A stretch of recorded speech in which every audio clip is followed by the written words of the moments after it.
Good morning and welcome to the Fort Collins Area Chamber of Commerce Talent Summit.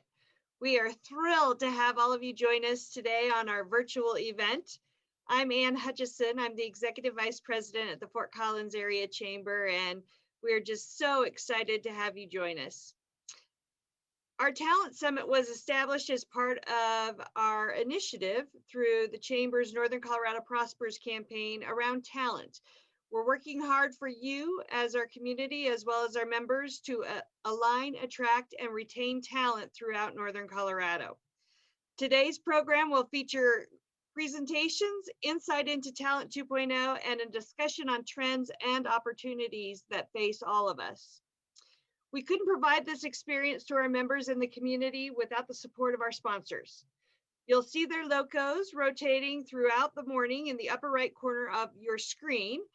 But we do want to do a special shout out to all of them. They include the City of Fort Collins, Columbine Health Systems, BizWest, Elevations Credit Union, Madwire, Robert Half International, UC Health, Alpha Graphics, Canvas Credit Union, and Sinorama. Again, their thoughtful support allowed us to provide this event for free to our members and the larger community. We want to make the most of our time today, so let's get right to our first presentation, which is titled, What Talent Looks For in Jobs and Locations in the Age of COVID. Joining us today are Robin Dobner and Heather Gantz with DCI. They're a specialized firm with expertise in economic marketing. Robin joined DCI after more than 15 years working on the state economic development and site selection consulting field. As DCI's Vice President of Research, Robin has conducted dozens of national and tailored perception surveys on talent and economic development. Robin has provided economic development and site selection consulting services to more than 50 public and private agencies, including multiple Fortune 500 clients. Joining Robin is her coworker, Heather Gantz. Heather is the co-author of Talent Wars, which you all should have received if you registered for the event as a download, and is a talent marketing specialist at DCI. With a background in journalism, Heather is passionate about quality and compelling storytelling. Heather launched DCI's first ever community-led virtual career fair, which generated 2,000 conversations with employers and talent. Please welcome Robin and Heather. Good morning, everyone, and thanks so much, Ann, for your warm welcome. We're so very pleased to be here today. As Ann mentioned, my name is Robin Domber, and I'm the Vice President of Research at Development Counselors International, or DCI for short. For those of you not familiar with DCI, we are a public relations and marketing firm, and we're unique in the fact that we only represent public sector organizations to market their communities for corporate investment, talent attraction, and tourism. We are headquartered in New York City with offices in Denver, Toronto, and Los Angeles. And also, as Ann mentioned, I'm joined by my colleague, Heather Gantz, who you'll be hearing from shortly. So today, Heather and I are very pleased to be here to present the findings from our 4th edition of Talent Wars, What Talent Looks For in Jobs and Locations in the Age of COVID-19. We have done this study every year, or a version of this study, since 2017, but as we all know, this year is really like none we've ever experienced before. And we were certainly eager to see how the path to purchase has changed for talent in terms of their relocation decisions, and if and how their priorities have changed. So just in terms of context, we were presenting our study from last year in early 2020, and we were seeing extremely different headlines. We were at full employment, and job shortages were really being reported nationwide. We were hearing from our economic development clients that their employers just could not find workers to fill these open positions across all skill levels. And then seemingly overnight and tragically, the US went from that 113-month streak of job growth and record low unemployment to an unemployment rate of more than 14%. And we began to see headlines such as these. Fortunately, we're relatively at a better place and, much lower unemployment compared to April. But what we've also been hearing is a lot of our clients and place marketers, whether they're economic developers, chambers, tourism partners, are really feeling that whiplash and wondering, is talent attraction still important? What does it all mean for these marketing efforts? And the bottom line is really that attracting talent is still so critical. Looking at it from the perspective of corporate executives and site selectors, DCI has not only been surveying talent, but we've also been talking to these key stakeholders through regular surveys and interviews. And what they've been telling us is that access to talent and skills remains the #1 factor in relocation decisions. That's not going to change. And a skills gap still does remain a critical issue for employers nationwide. And in fact, research we conducted in partnership with the Site Selectors Guild showed that site selectors really felt that the priority for EDOs during this time needs to be focused on retaining and supporting existing employers through the retention and development of the workforce. So while this is all going on the executive and site selector side of things and the corporate investment side, talent is really reconsidering their location decisions. Some people have lost their jobs and are looking for new ones. Fully remote workers may be looking for different locations as their home base. And no matter what, a portion of talent will always be looking to upgrade their position for either increased incomes, advancement opportunities, or just a change of pace in terms of their jobs. So at the end of the day, job and relocation decisions are definitely not made overnight. And it's really critical for place marketers and their stakeholders to know this path to purchase for talent. And through that, you'll have more success with a long-term strategy to attract the talent that employers are still desperately in need of. So in terms of the methodology for the study, we did launch the survey in June. Unemployment was just around 11%. And the methodology we followed was exactly the same as had been the case in 3 of the past 4 editions of the study. One year we focused on a smaller age group, but this year's study, we received responses nationally from just over 1,600 people who were working age. And they also had at least a high school degree or equivalent. We purposely did not focus on particular industries or skill levels because we really wanted to get that wider perspective. We did ask those questions, so in order to do those crosstabs, but really wanted to get input from a wide range of types of skills and employment levels. The only other qualification that we included was that at least a third of the responses had to be from people who had relocated at least once in the past 5 years. We really wanted that firsthand experience from people who had actually gone through the relocation process.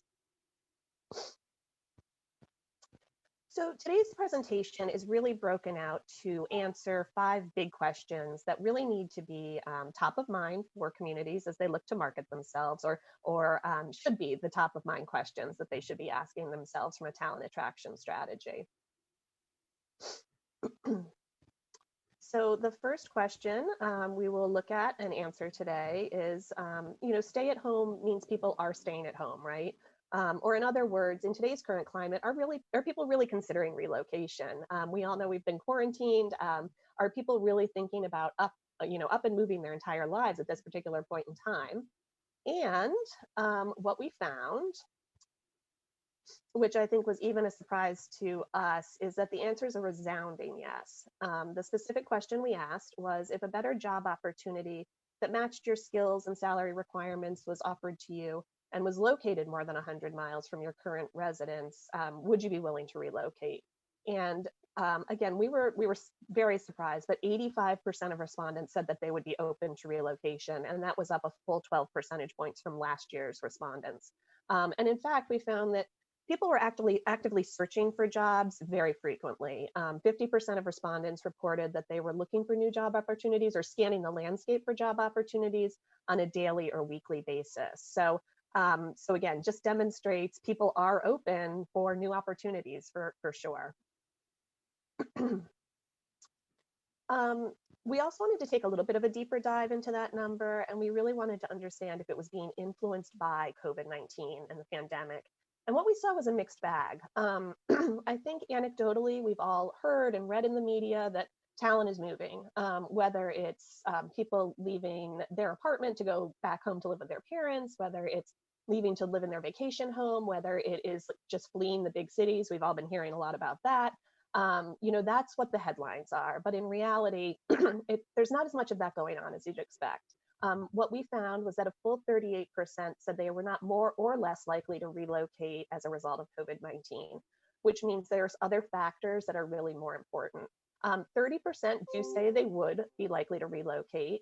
And, 30% is sizable. When you think about 30% of the population of New York City of 9 million, that's huge. But the media has been painting a very different picture in terms of everybody sort of moving around or thinking about moving around and fleeing after the pandemic. Again, what this shows us is that really there are other factors that seem to be influencing relocation decisions more so than COVID. So it really is a matter of going back to understanding, those factors that are truly important. Interestingly, we have been doing crosstabs by age among every edition of Talent Wars, and we really typically do not see a lot of age differences in our research. It's very surprising. We expected to see vast differences, say, among the millennial group and how they make relocation decisions. But in terms of factor prioritization, there hasn't been a statistically significant difference in a lot of the respondents. This year, however, we did see that when we broke out those people that said they were more likely to relocate post-COVID, we saw a greater percentage of those 35 to 44-year-olds. And what we're really presuming here is that that's attributable to a lot of families who realized, as their kids were doing school from home, both spouses and partners were working from home, that they just needed more space. So I think that sort of shed light on a lot of families who perhaps were making do with smaller space or apartments and said, you know what, we need more space to move into if this is going to be more of a long-term situation. And then also when we looked at the respondents who said, I already relocated, but would like to return to my previous location, the highest percentage was among that 21 to 24-year-old group. And again, we really think that's attributable to people moving back home, perhaps to live with their parents and ride out the pandemic. But after a few months of that, they were definitely ready to go back and regain some of their independence, I think. So we also asked a follow-up question among those who would be interested in relocating or would consider relocating. And this was an open-ended question. We provided no sort of criteria in terms of the level of geography. And these were some of the responses we got. Again, with the word cloud, the larger the word, the more frequently it's mentioned. It surprised us a bit because some of those states and locations that came up repeatedly were those that didn't necessarily get the best media coverage in terms of the handling of the COVID pandemic and the policy response. So interesting that way. I did want to point out there were a number of people that did respond Colorado, but they put it in the context of the mountain states. So we had some individuals that specifically said Colorado, other people said mountain states, but when you combine those two, it actually was a fairly sizable portion. Again, we got some kind of funny responses as well, such as anywhere where my parents aren't, any place where I can find a job, any place that's COVID free, but for the most part, you can see those geographies that sort of rose to the top.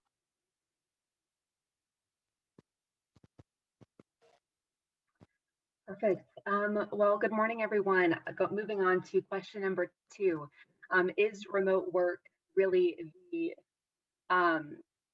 is remote work the new reality? So we know a majority of people are willing to relocate, even if only 5% did actually relocate because of the pandemic. And yes, there are companies like Facebook and Twitter. I think Zillow recently was added to say you can work remotely forever. But honestly, that's not the case for most of us, for most of Talent, for myself, maybe people on this call. It's not work from home forever. It's work from home for now. So we wanted to understand, is remote work the new reality? And more importantly, is remote work something that Talent will start to demand as a job benefit? So before delving into preferences, we really wanted to get a good understanding of what Talent is doing right now, whether they've been fully remote, as 56% said yes, they are been fully remote. 23% said I have a mix, I'm working remotely and I'm also going into the office. And almost at a tie, 22% said, no, I'm still going into my place of work with little to no remote work. But since we are interested, of course, in marketing, we really want to know what their preference is, what they want now that we have this understanding of what everyone is doing right now. That's exactly what we asked. What is your preferred work arrangement? 38% said a mix of working from home in the office. Almost at a tie, 37% said they would like to work from home full time. And only 25%, 1 in 4 people, said they would like to work in the office full time. We kind of look at it like you can do this 2 ways almost, as 75% of talent would like to work from home in some capacity, or you could kind of flip it and say that about 60% want the office in some capacity.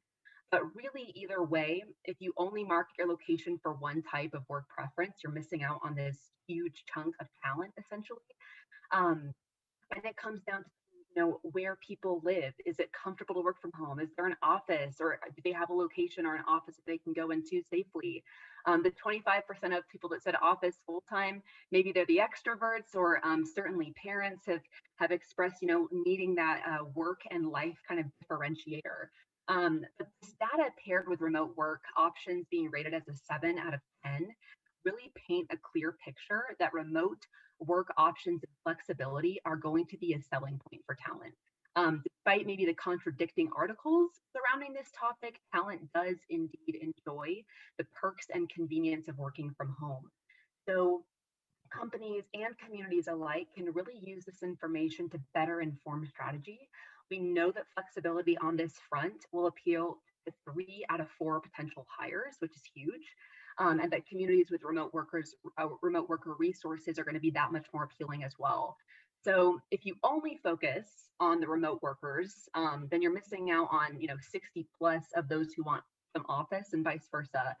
So the real takeaway message here is that it really needs to be both. You need to kind of appeal to both. I know that remote workers have kind of been this almost buzzword in talent, but really it's good to focus and pay attention to them, but not ignore that a good chunk of talent would still like to go into the office.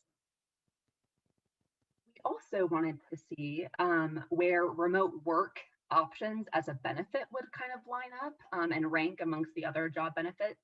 Potentially from the media and things that we've been seeing, you might have expected it to be a little bit higher. You'll see the blue arrow pointing to remote work options. We maybe thought it being a little bit higher, maybe the top 4 benefits, but you'll see that really those more practical benefits are still at the top. You've got health insurance, PTO, 401k, which is really consistent with past surveys as well.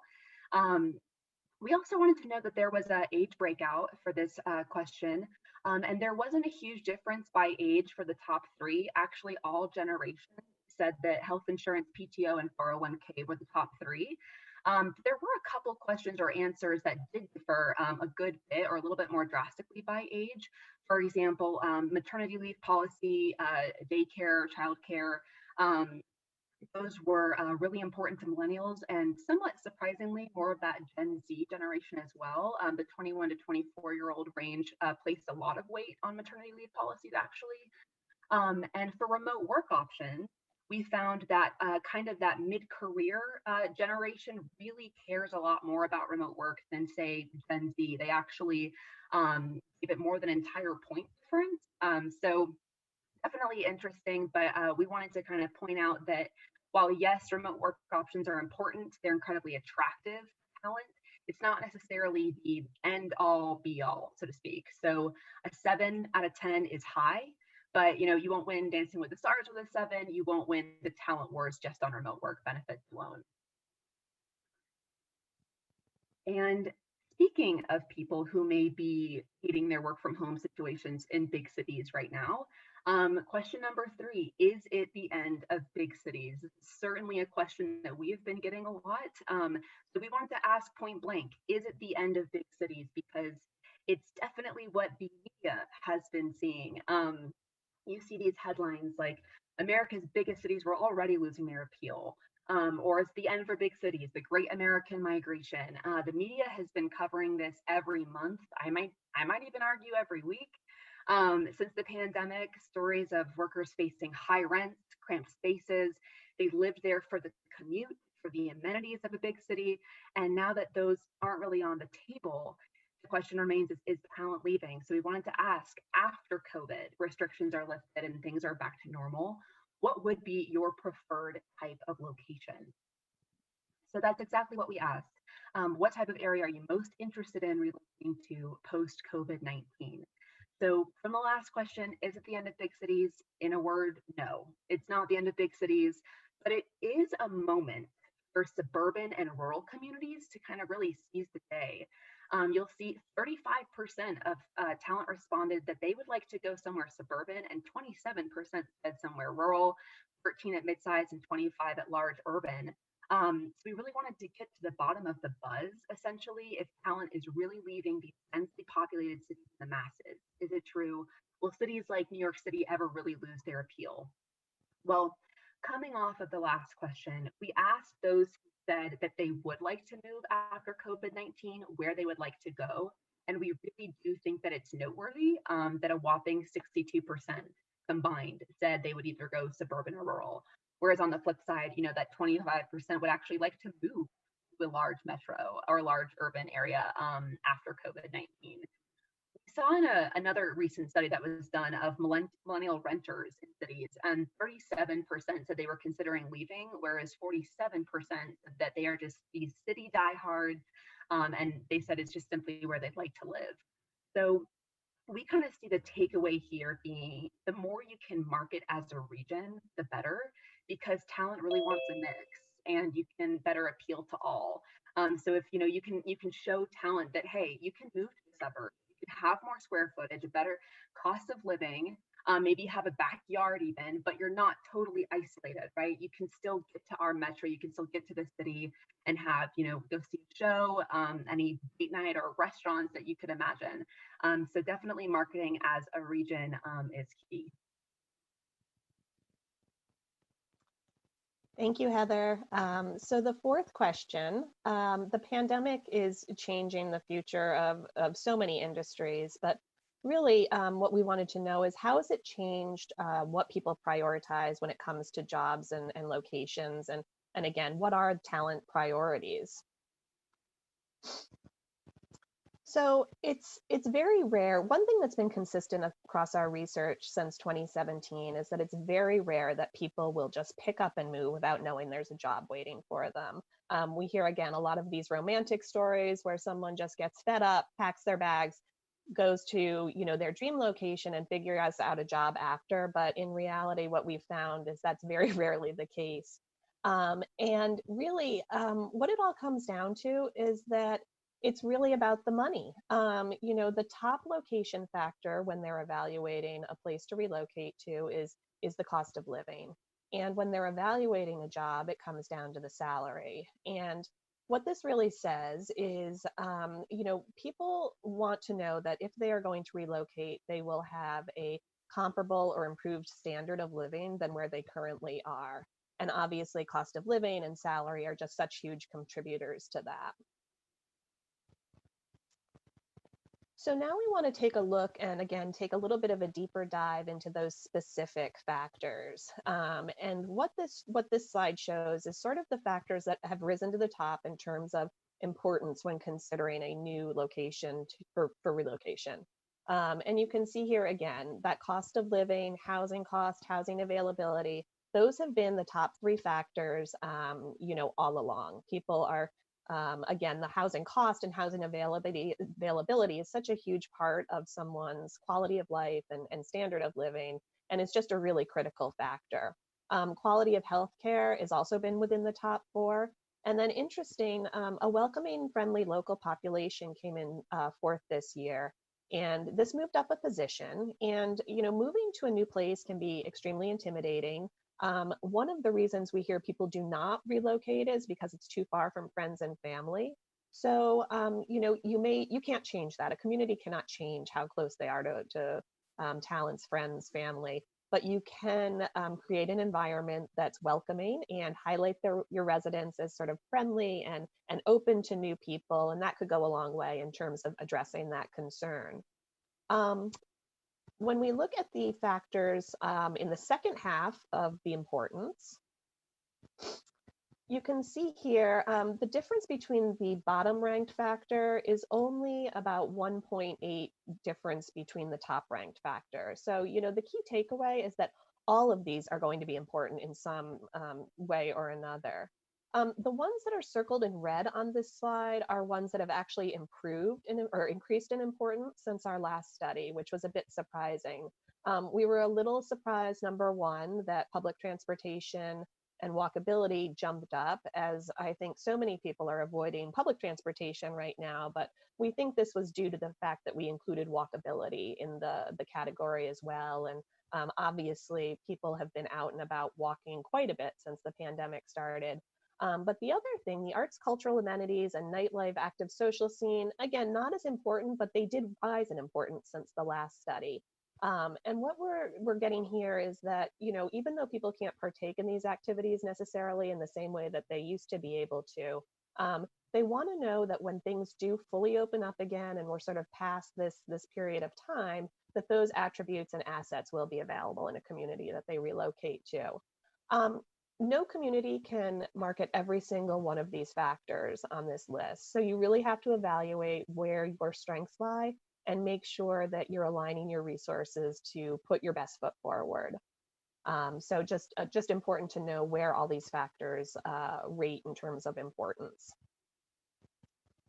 We also wanted to specifically find out the top factors when they are considering a new job opportunity. And again, the weight placed on these job factors are always higher than the weight placed on the quality of life, or I would say lifestyle factors. Again, we saw that salary was certainly king in terms of evaluating a new job.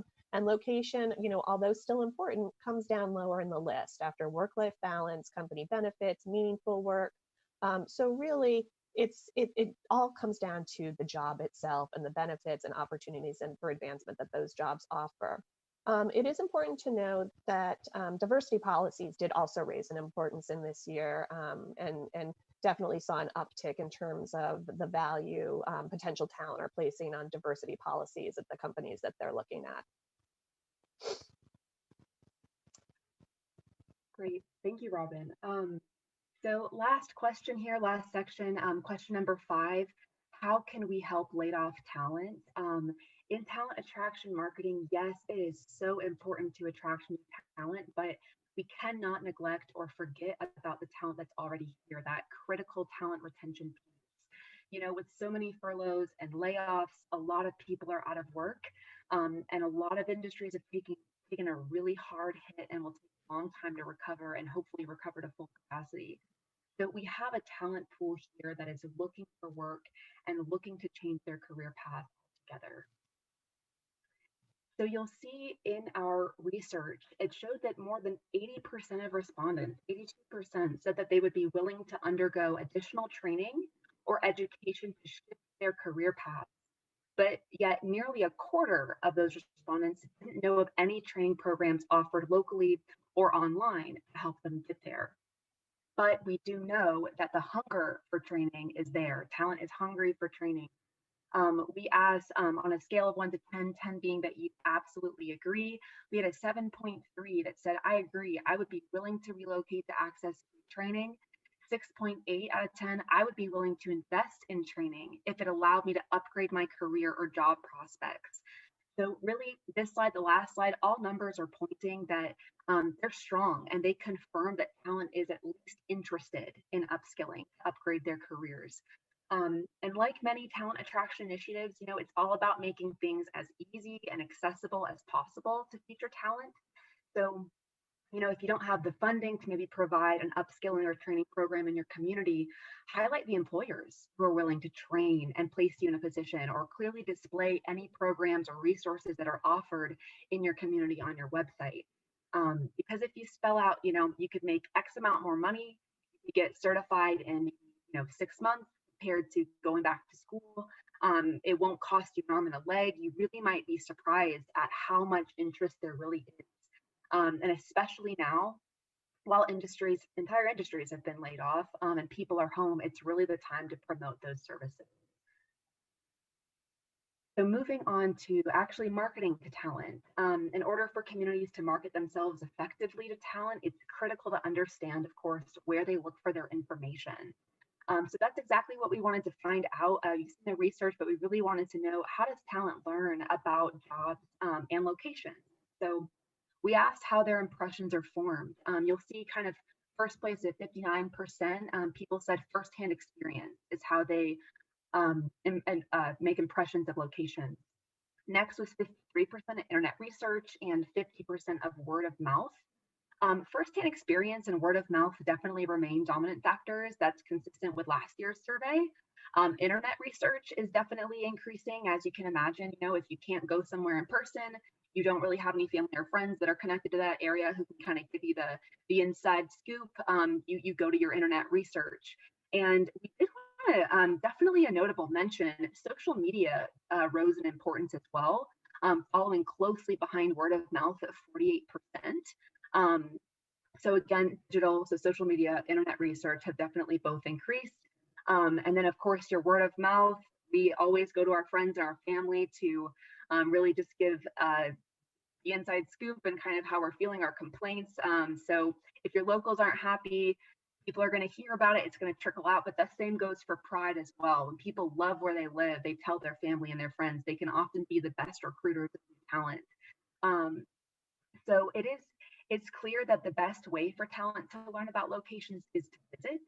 And while that might not be as doable right now, it's definitely still important to showcase your area and make it inviting and ready for tourists to come, and maybe have even take a road trip if flights aren't an option right now.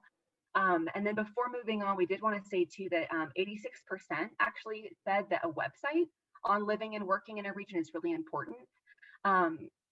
And we also saw a spike since COVID in internet research or internet searches, excuse me, for best places to live, best cities in the US to live. So it's definitely on people's mind of learning about new places of where they might go next. And wrapping up here, how you can help. So what does this all mean in terms of how you can help? There really is no one size fits all approach for talent attraction. But we do know this, that people move or don't move for opportunity. So we just highlighted a couple here. Remote opportunity. People have kind of used this time as almost a permission slip to kind of get up and go where they've always wanted to go. And so visitors that are coming right now is the time to really market to them, hey, you could stay here, maybe try it out and work remotely, and maybe even decide that you might want to live here. Potential boomerangs, people who are from Northern Colorado, or even just have states or ties to the state as a whole. Now is definitely the time to market to those and invite them back, kind of appeal to being closer to family, friends, even play on like nostalgia a little bit. And then we have regionally laid off. People are suffering right now and they're looking for a lifeline.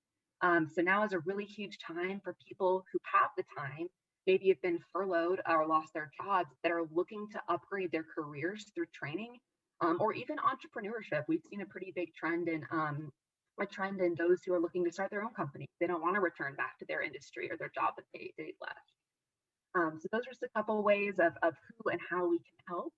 And Robin, I'll turn it back over to you for the takeaways. Great, thank you, Heather. So just in terms of sort of the top 4 takeaways that we wanted to leave you with, we now have 4 years worth of data from these studies, and it's so interesting that we discovered talent is more willing than ever to relocate. Not only will you have that core group of people that are consistently looking to advance their careers and look for new opportunities, but you do also have those individuals who, to Heather's point, that have perhaps been laid off or furloughed, or are now, just reconsidering their lifestyle and where they are currently living and how they might be able to change that situation for the better. So, again, at the top of our presentation, we talked about the importance of a talent attraction strategy, and this is precisely why. There will always be churn in terms of relocations, and it's always important to have that long-term strategy, since these relocation decisions are not made overnight. Cities are not over. We found, again, despite what the media is saying and despite what we are seeing in the headlines, cities are not going to be, abandoned. There is a lid for every pot, as we like to say at DCI, and not everyone will like to live in a large city, but not everyone is attracted to the rural lifestyle. So again, the more you can focus on marketing as a region and promoting perhaps, the diverse location opportunities within that region, the better off you'll be. Some people like to live in a rural area, but perhaps commute into a larger urban area. So please don't listen to all of the doom and gloom that cities are over. Um, we clearly saw that full remote is not the full picture. Yes, for the time being, there is a higher percentage of individuals that are working fully remote. And again, that doesn't mean they will be working remote forever. It means for now. And at the same time, there's a good chunk of talent that doesn't want to work remotely full time. They really want to have that blend, that hybrid of going into the office on occasion as well as working remotely. So you cannot just discount all of those individuals in either case, and really need to promote those assets that would appeal to both audiences. But we definitely don't think that everyone in all occupations will be going remote ever. And then finally, what we heard loud and clear was that upskilling and reskilling can really win the talent wars. We very clearly saw that talent is open to upgrading their skills, training opportunities, whether they are paid for themselves or are free. But I think it's those regions and communities that can promote the training opportunities and the workforce development opportunities that will win the talent war in attracting those individuals that are looking for that next opportunity and looking for that advancement opportunity. So clearly, that is something that's emerged over time and really a key insight that we think is so critical to communities that are developing their long-term talent strategy.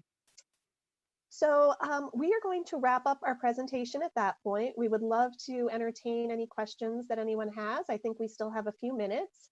But again, thank you so much for having us today. We love talking about talent. And of course, if anyone has questions after the fact, we are more than willing to have conversations once the conference and presentation are over. Excellent. Thank you so much, Robin and Heather, for your comments today. Fantastic all the way around.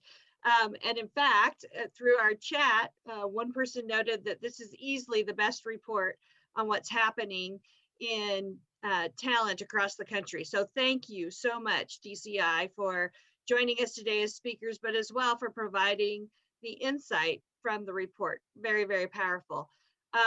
We do, as mentioned, have time for questions. You can go ahead and drop them in the live chat on YouTube or send an email to Hutchison, Hutch is on, @fcchamber.org.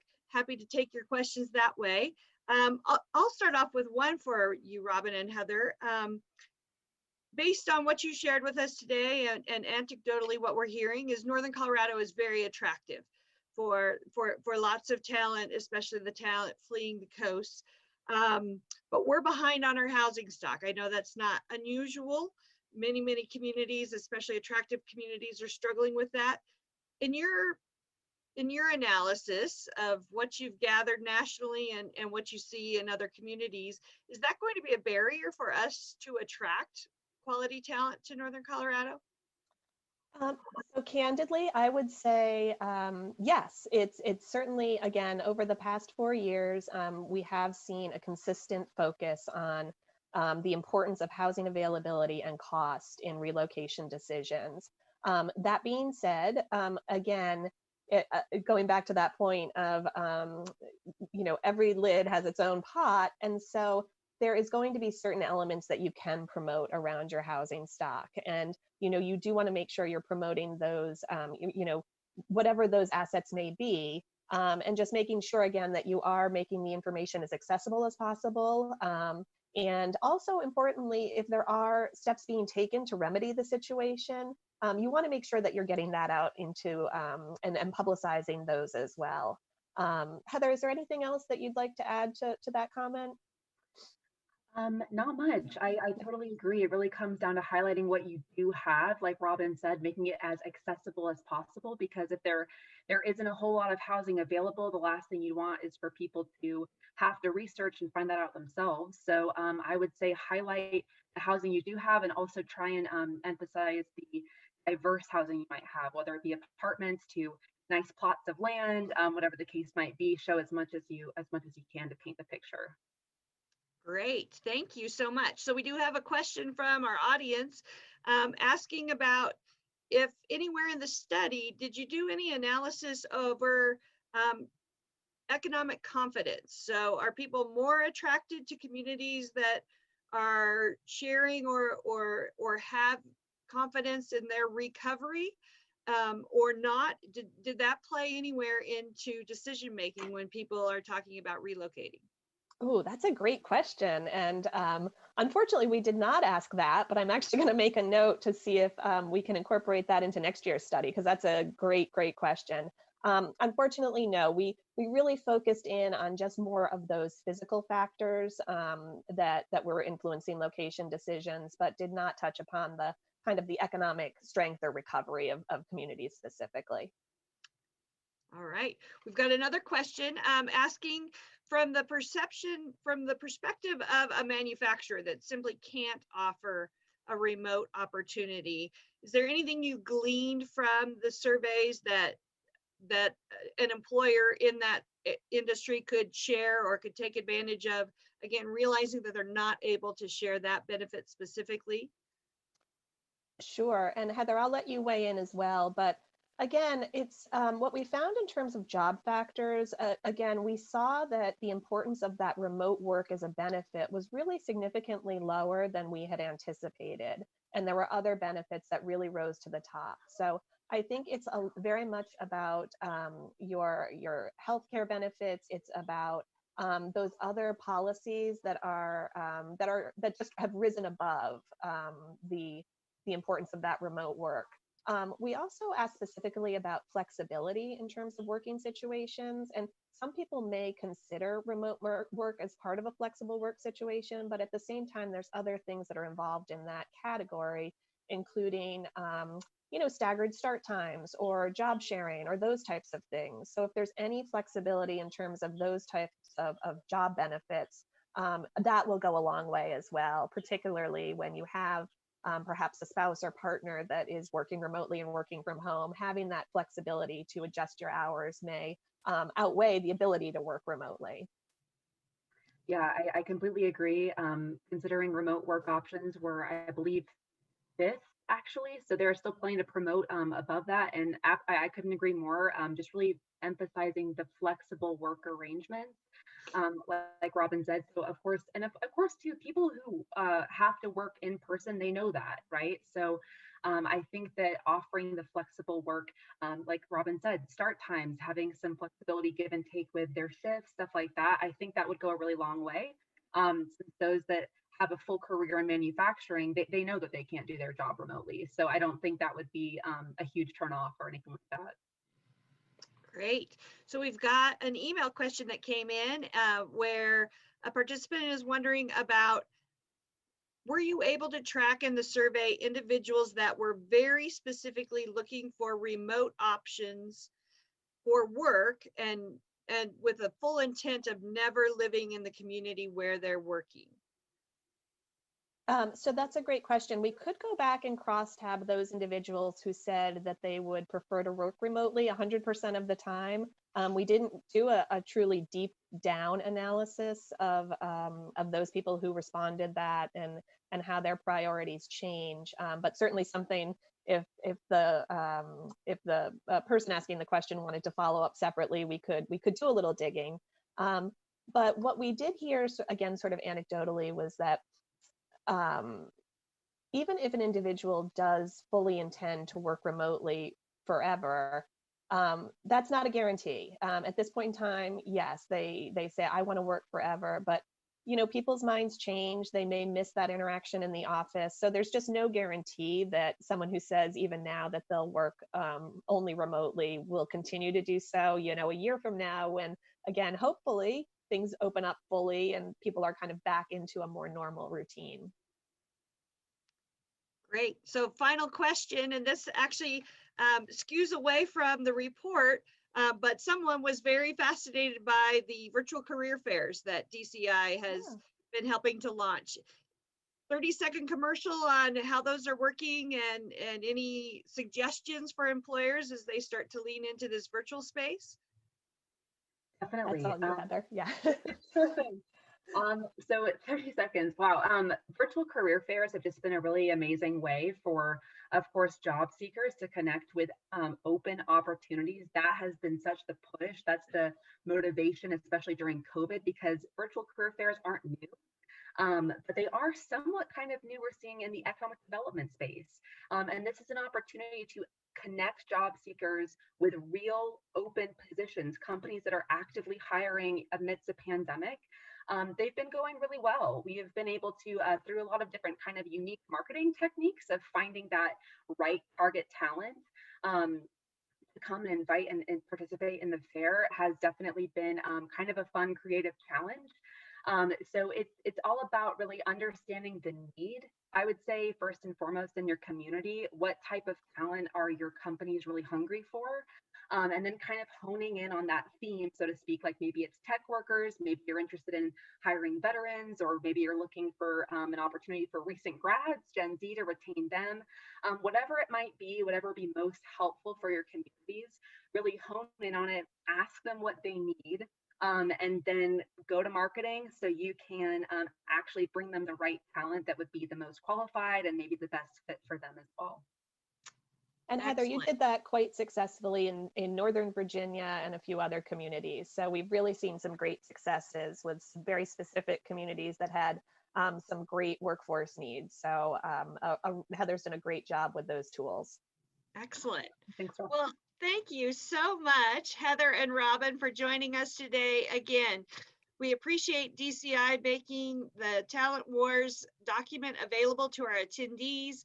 Important, valuable, fantastic information, and we look forward to accessing it as well as using it as many of us continue to work to attract talent to Northern Colorado. So thank you so much. Great. We're now going to switch tacks a little bit and focus a little more locally. So very specific to Northern Colorado with data. We all love data, and we are thrilled to have with us today Amanda Rappella. Amanda is a researcher and data analyst with particular focus in written and visual communications of methods, processes, and findings. She currently uses data visualization, research, and communication to support economic development and workforce in Northern Colorado. I think she's a self-professed data geek, but so much more. And we are just thrilled to have with us today Amanda Rappella. Welcome, Amanda. Thank you. Let me pull up my slides.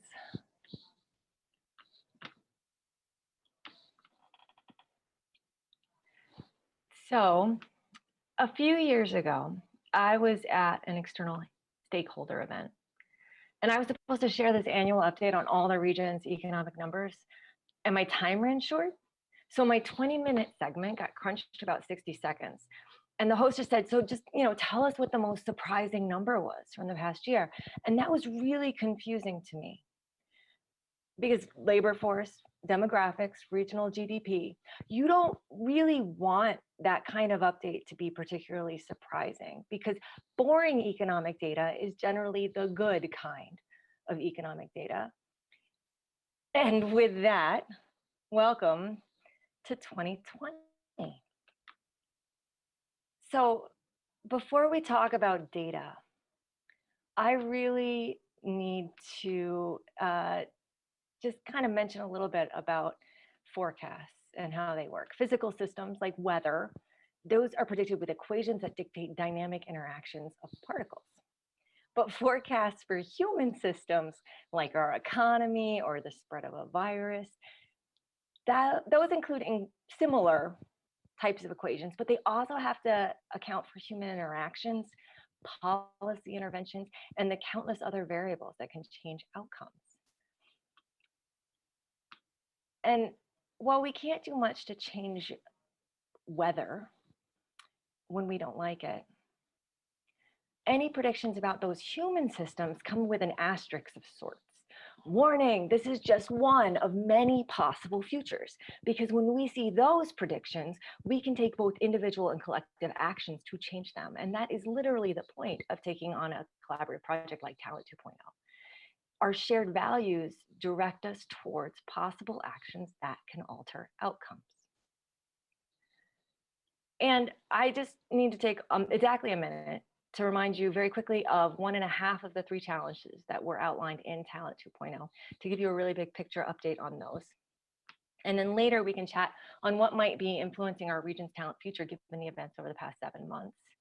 The first challenge was that at the beginning of 2016, our best data suggested that we were adding more jobs than workers. So how would we continue to grow if we did not have workers to fill those jobs? And the second challenge that was outlined, it dealt with many mismatches between workers we had and the jobs we thought we would need to fill. And it was pretty detailed. I'm going to be dealing only with a really small part of this one. I want to talk about just the new jobs that we have been able to create over the past few years. And my goal is to keep these really easy. You only have 1.5 things to remember. And before we get into that data, I have to remind you that data is slow. Our regional scale data is going to take a while to catch up to where we are right now. So I'm talking about what happened between 2016 and 2019 today, because that is the data that we have. And the original report for that first challenge featured a chart that was really similar to this one. And all I've done is just add our data from 2016 through 2019 to it. It's not a particularly informative chart. Our jobs are in this dark blue color. The labor force is in the lighter blue. Both have been rising, not in perfect lockstep. Our labor force, our number of workers that we have in Larimer County, it remains larger than the number of jobs. But the interesting part is in this chart, which just takes out that annual change, just the change from previous year. And the worry from Talent 2.0 that our jobs were greatly outpacing our labor force is something that you can see in those first few years in the chart. Essentially, our jobs column is taller than our labor force column. But then it changes from 2016 through 2019. And we actually were able to add more workers living in Larimer County and jobs living in Larimer County. And it's okay if the number of jobs added and the number of workers added aren't the same. And we can just take a look at that. So not only did we add plenty of jobs and plenty of workers, we continue to benefit from having a regional workforce. This map right here, it shows every single job in Colorado from 2017 as a dot on the map. And Larimer County is over here, Weld County is right here. And you see that we really benefit from the fact that we have highways on which we can travel to move talent to jobs and jobs to talent. The point is that we really just have been doing okay, but we have a continued need for additional regionalism because we benefit from having talented workers who live elsewhere, but who are willing to work here in Larimer. And our talented residents of this county also benefit from being able to access more jobs by driving a little further so that they can continue to grow and challenge themselves. And we haven't gotten the data for 2020. And when we do, it's probably going to look pretty weird. So this comparison here isn't going to be perfect. But when we look at the data so far, we've defied the prediction for how many jobs we would be creating in those 5 years in just 4. And the more important part is that we predicted that we would be growing a lot of lower skill jobs, which isn't a great match because low skill jobs generally pay less and are really targeted towards workers who have less education, less training. And that's not going to be a match for our highly educated workforce. But that didn't happen. So far, the smallest share of new job growth has been in those same low skill jobs categories. And we've had more growth in middle and high skill jobs, which is good. I'm going to call that an early win.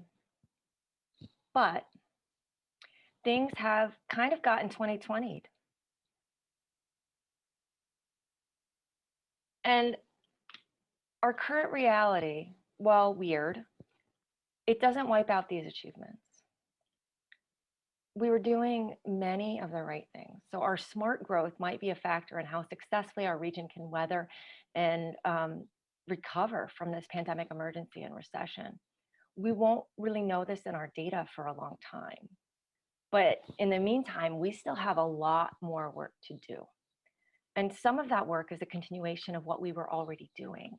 And some of it needs to address new threats and new opportunities that are just surfacing as we begin to understand the long-term potential impacts of 2020. So we have situations right now that simultaneously present both risk and opportunity for our local talent future. And the first of these that I would like to mention is remote work, mainly because not everyone can do it. And just as our previous presenters mentioned, just because a job can be worked remotely doesn't mean that it is. And the rates of telework due to COVID have already begun to drop because some organizations just really aren't structured for remote first work. And some workers really don't prefer it even if they can do it. So it's an opportunity. It's likely limited. It's something to be strategically employed and consider how it can be valuable to specific employers and in creative ways in our region. Something else we have done is create an entirely new educational model. And we honestly don't really know how it's working out for an entire generation of young students. And there could be long-term impacts for even this short-term disruption. It's absolutely obvious that this could exacerbate existing disparities, and there's certainly anecdotes of that now. And kids grow so fast because the people who are learning very basic reading and writing and math skills right now are going to be joining your company sometime in the next 10 to 15 years. So what does that transition to entering the workforce look like for this next generation? We have already been having some debate on some version of what is the skills gap and what do we do about it for 15 years. What is this going to look like then?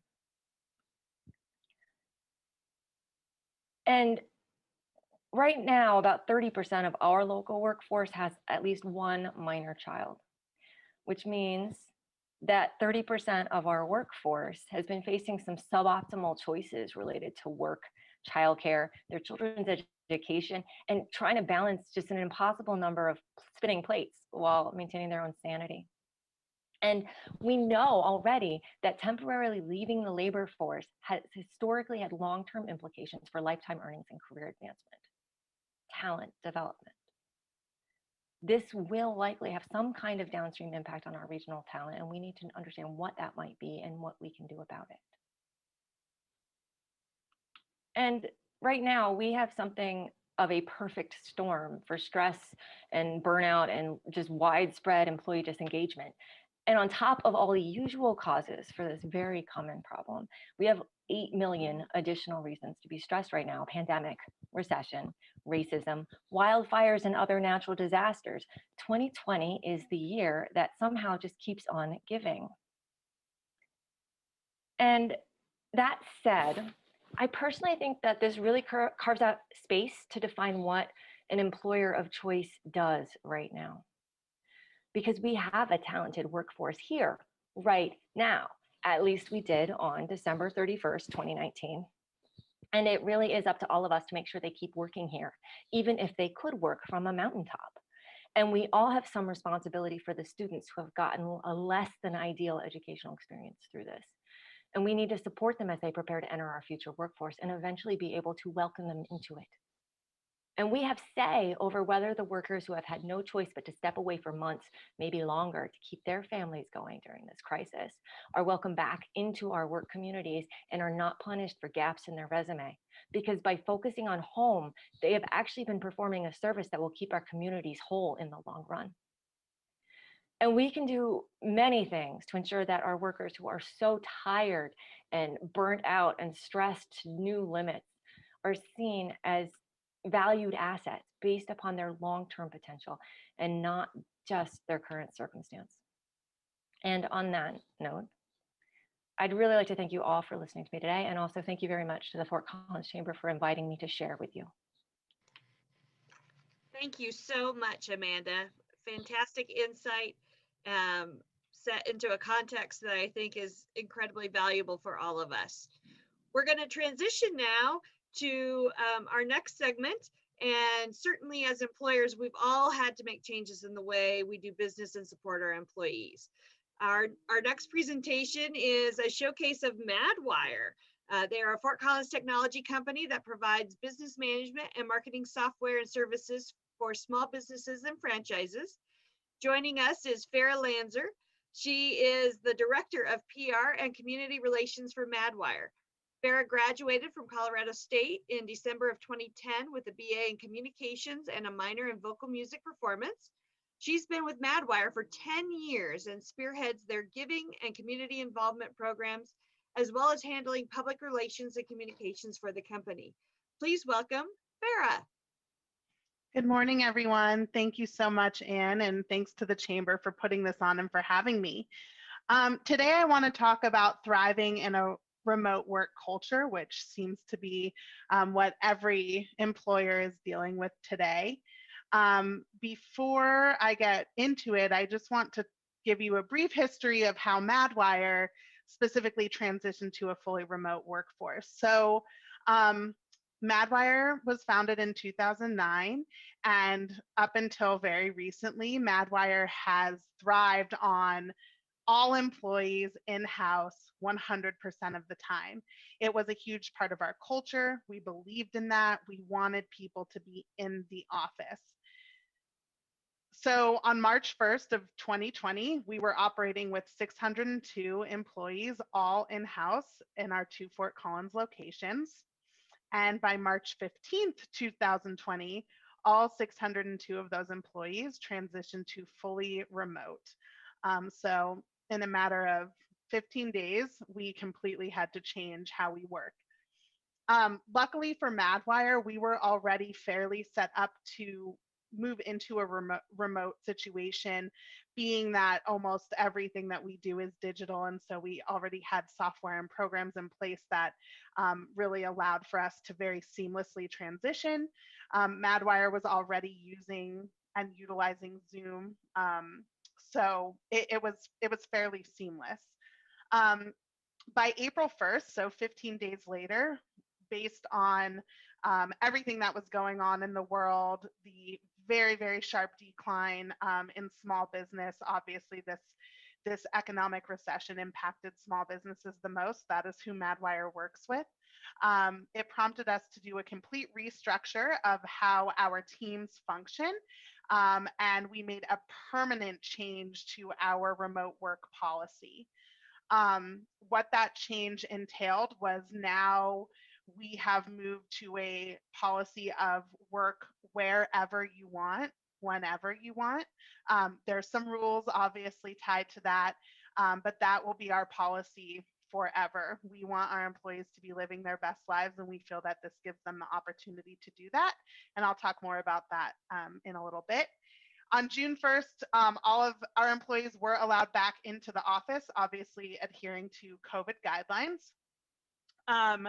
From that point until now, we typically have anywhere from about 50 to 75 people in our giant building, which when full could house up to about 750, just to give you an idea of how little people are in the office right now. And I'm also happy to report that currently we're hiring in many of our positions. All of our employees are able to either work remote full-time, in office full-time, do a hybrid situation, whatever is best for them. So as I mentioned, we really want our employees to live their best lives, and we believe that that means work flexibility. When we decided to completely restructure and change our entire policy and philosophy on working remote versus in-house, we looked at what our employees wanted in terms of flexibility, and this is what we came up with. So again, all of our employees can either work remotely full-time, they can be in the office full-time, they can do a hybrid of both. They can live anywhere that they like. We are currently working very hard on being approved to have employees in all states. We're getting very, very close, but right now there's specific states that are approved. That gives people more daily flexibility. It gives people more travel flexibility. Obviously, not many people are traveling right now, but we hope that when that changes and people are more comfortable to travel, that this will give our employees the opportunity to travel anywhere that they'd like. More family flexibility. We've heard a lot of how, obviously, in this time, a lot of students are home, and our workforce has a lot of parents who are trying to juggle both working and also homeschooling their children. And so this opportunity gives people more flexibility in that way. And then we also move to an unlimited PTO policy. So with our work wherever, whenever, we just have 4 rules that we put in place. We want people to honor the communication window. So even with our new policy, our hours are still 7 a.m. to 4 p.m. Mountain Standard Time. And so we'd like people to be available during that communication window. Even if they're not physically sitting at their computer, we want to make sure that they are reachable via email or chat or their cell phone. That also means that we need people to ensure that they're not missing team meetings or client meetings, things like that. And then rule number 2 is to uphold our Madwire values. Rule number 3 is to do your part. And rule number 4 is to make a difference. So how we've been able to thrive in this new remote work culture. Our leadership team, we rely heavily on our leaders to be the champions of our culture and to uphold our values even in a remote environment. So what that means is we're relying on our leadership to constantly be checking in with their teams. We want them to be engaging with them on a daily, weekly basis. One of the things that we changed in our restructure was we significantly decreased the size of our individual teams and made more teams. So now our leaders have smaller teams that allows them to have check-ins much more frequently, to have virtual team meetings much more frequently. Trust. We trust our team to get their job done. We don't want to be micromanaging. This falls into the work wherever, whenever policy. We trust that you're getting your work done, whether you're working sitting at your computer from 7 to 4, or you're in the winter out skiing during the day and you're getting your work done at night. Goals. We use goals and metrics to measure performance, so that helps us to ensure that everybody is doing their part. Technology is a huge piece of working remotely. Having the tech that enables our team to communicate and do their job well in a remote environment is key. We have a weekly all hands meeting that our co-founder and CEO leads every single Friday with the entire team. And then transparency and communication. It's more important than ever with a remote workforce to ensure that our entire team is kept in the loop about everything. So transparency and communication is key. So what's our process like? All of our hiring is now done virtually. We will start all new employees on the first Monday of every month as a hiring class, which enables our new employees, whether they're in the office or remote, to have a class of people that they go through training with and that they kind of buddy up with. We do an orientation for all new employees, again, that is in the office, but people who are remote Zoom in. We provide new employee swag boxes, plus all of the computer equipment. If they're out of the state, we mail all of that. And then there's a 2-week training process as a hiring class before they move into their teams. This training process includes virtual meetings with all of leadership and each department. So the benefits that we've seen from this in just a short amount of time, because we're able to hire from all over the country now, we've seen a much larger talent pool. While we really believe that over the last 11 years, we've seen unbelievable talent come out of Fort Collins and Northern Colorado specifically, being able to expand and hire people from other states while not requiring them to move here has really expanded our talent pool. We're also very focused on creating a diverse workforce. And as we can all admit, the Northern Colorado area is not the most diverse area. And so we believe that being able to hire in other states and other areas will create a more diverse workforce. Obviously, there's much more flexibility. We've seen much happier employees, and we've seen extremely high productivity and goal hitting. So we've been consistently hitting our goals since we've moved to this new policy. That's about all I have on how we've been doing the remote thing, and I'd love to answer some questions. Outstanding. Thank you, Farrah. And congratulations to Madwire for making that transition so seamlessly. Thanks. Question has already popped up in the chat. Again, if you'd like to join us, feel free to throw something into the YouTube chat or send an email to ahutchison@fcchamber.org. But the big question, elephant in the room, you built that beautiful, beautiful new facility that was designed to hold every single one of your employees. What do you do with it now that you've really leaned into this remote space? That's a great question. So as of right now, we don't have a thorough plan on what's going to happen. The building is still functional. Like I said, we have employees going in. We have a lot. That's also where we house our gym that we're allowing employees to still utilize, following very strict sanitation guidelines. But we have our video studio there, our multimedia studio. And so we don't want any of that at this point to be taken away. And so right now it's still there.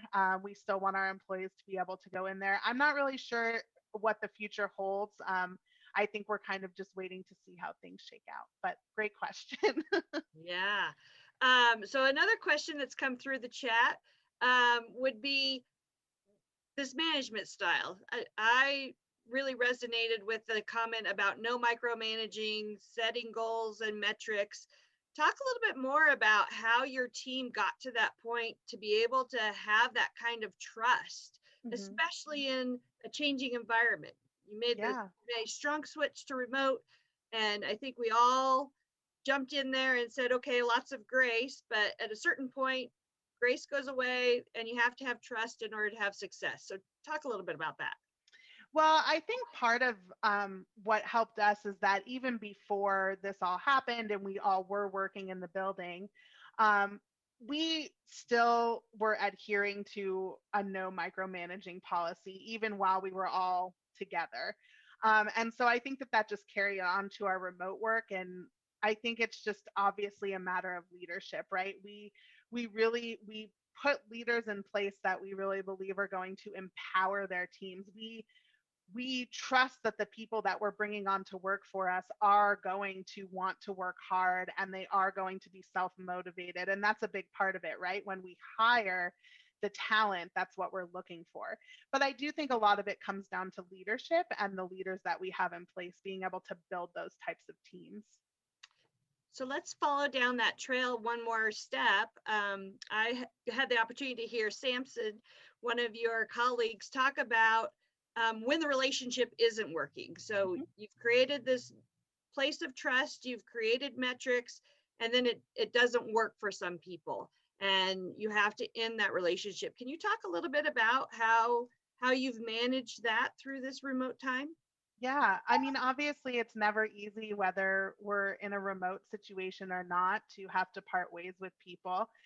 One thing that I think we do very well is we have 3 things that we measure our employees on, and that is attitude, effort, and performance. And we really believe that if you have the right attitude and you're consistently putting forth the right amount of effort, your performance will get there. And we like to say we will die walking up that hill trying to help you with your performance. But we have parted ways with people who were performing extremely well, but that were just not, they didn't have good attitudes. They were never positive. They were dragging down their teams, even though they were performing. And so those people will actually be the first people to go, rather than somebody who might be on the bottom tier of performance, but that's really giving it their all. Of course, at some point, if the performance never gets better, we have to have that conversation. But yeah, I mean, it's interesting in a remote work environment having to part ways, because obviously that is now done in a virtual setting rather than in person, which I think takes a little bit of getting used to, having to have, just like we are right now, a virtual conversation about, hey, this isn't working out and we're going to have to part ways. It's certainly very different than what we're used to, but I think we're all just trying our best to figure out how that all works. And, we have policies in place and steps that we take to ensure that it's being done in the right way, if we need to separate. Fantastic. So I've got one more question for you, Farrah. This came in through email, and it was asking about unlimited PTO, kind of this encouragement of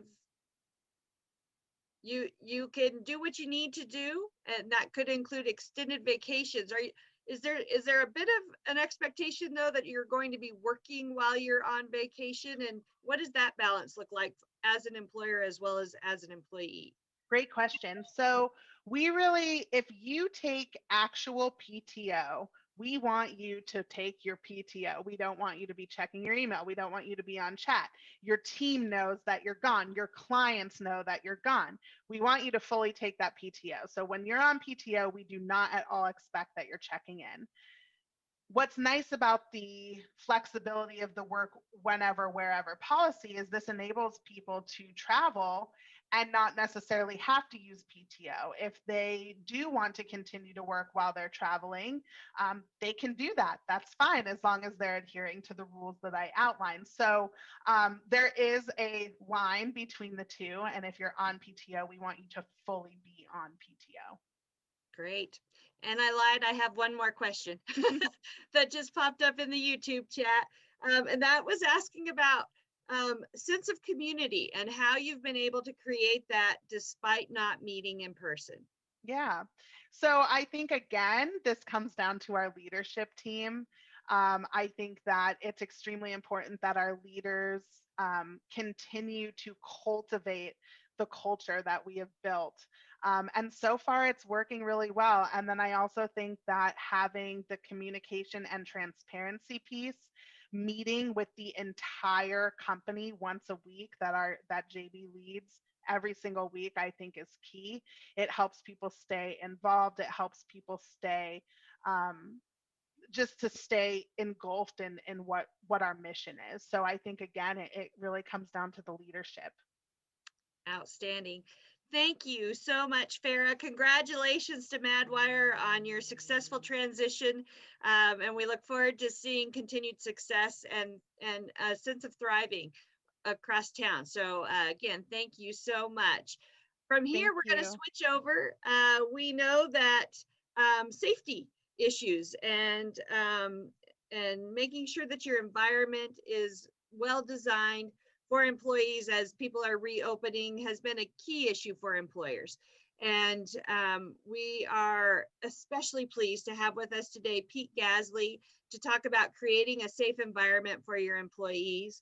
Pete's the president and owner of Total Facility Care.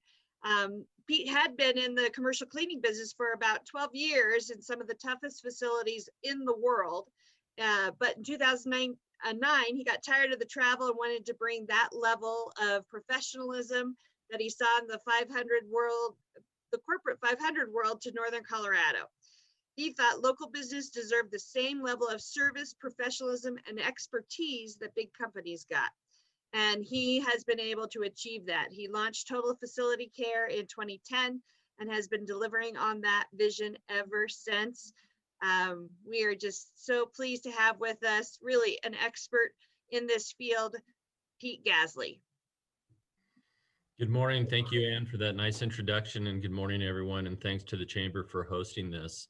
Um, our world, as you can imagine, has been pretty busy over the last 6 or 7 months. Our industry was deemed essential, and interestingly, we began tracking this back in December of 2019, and it was similar for us to SARS and swine flu and bird flu and H1N1.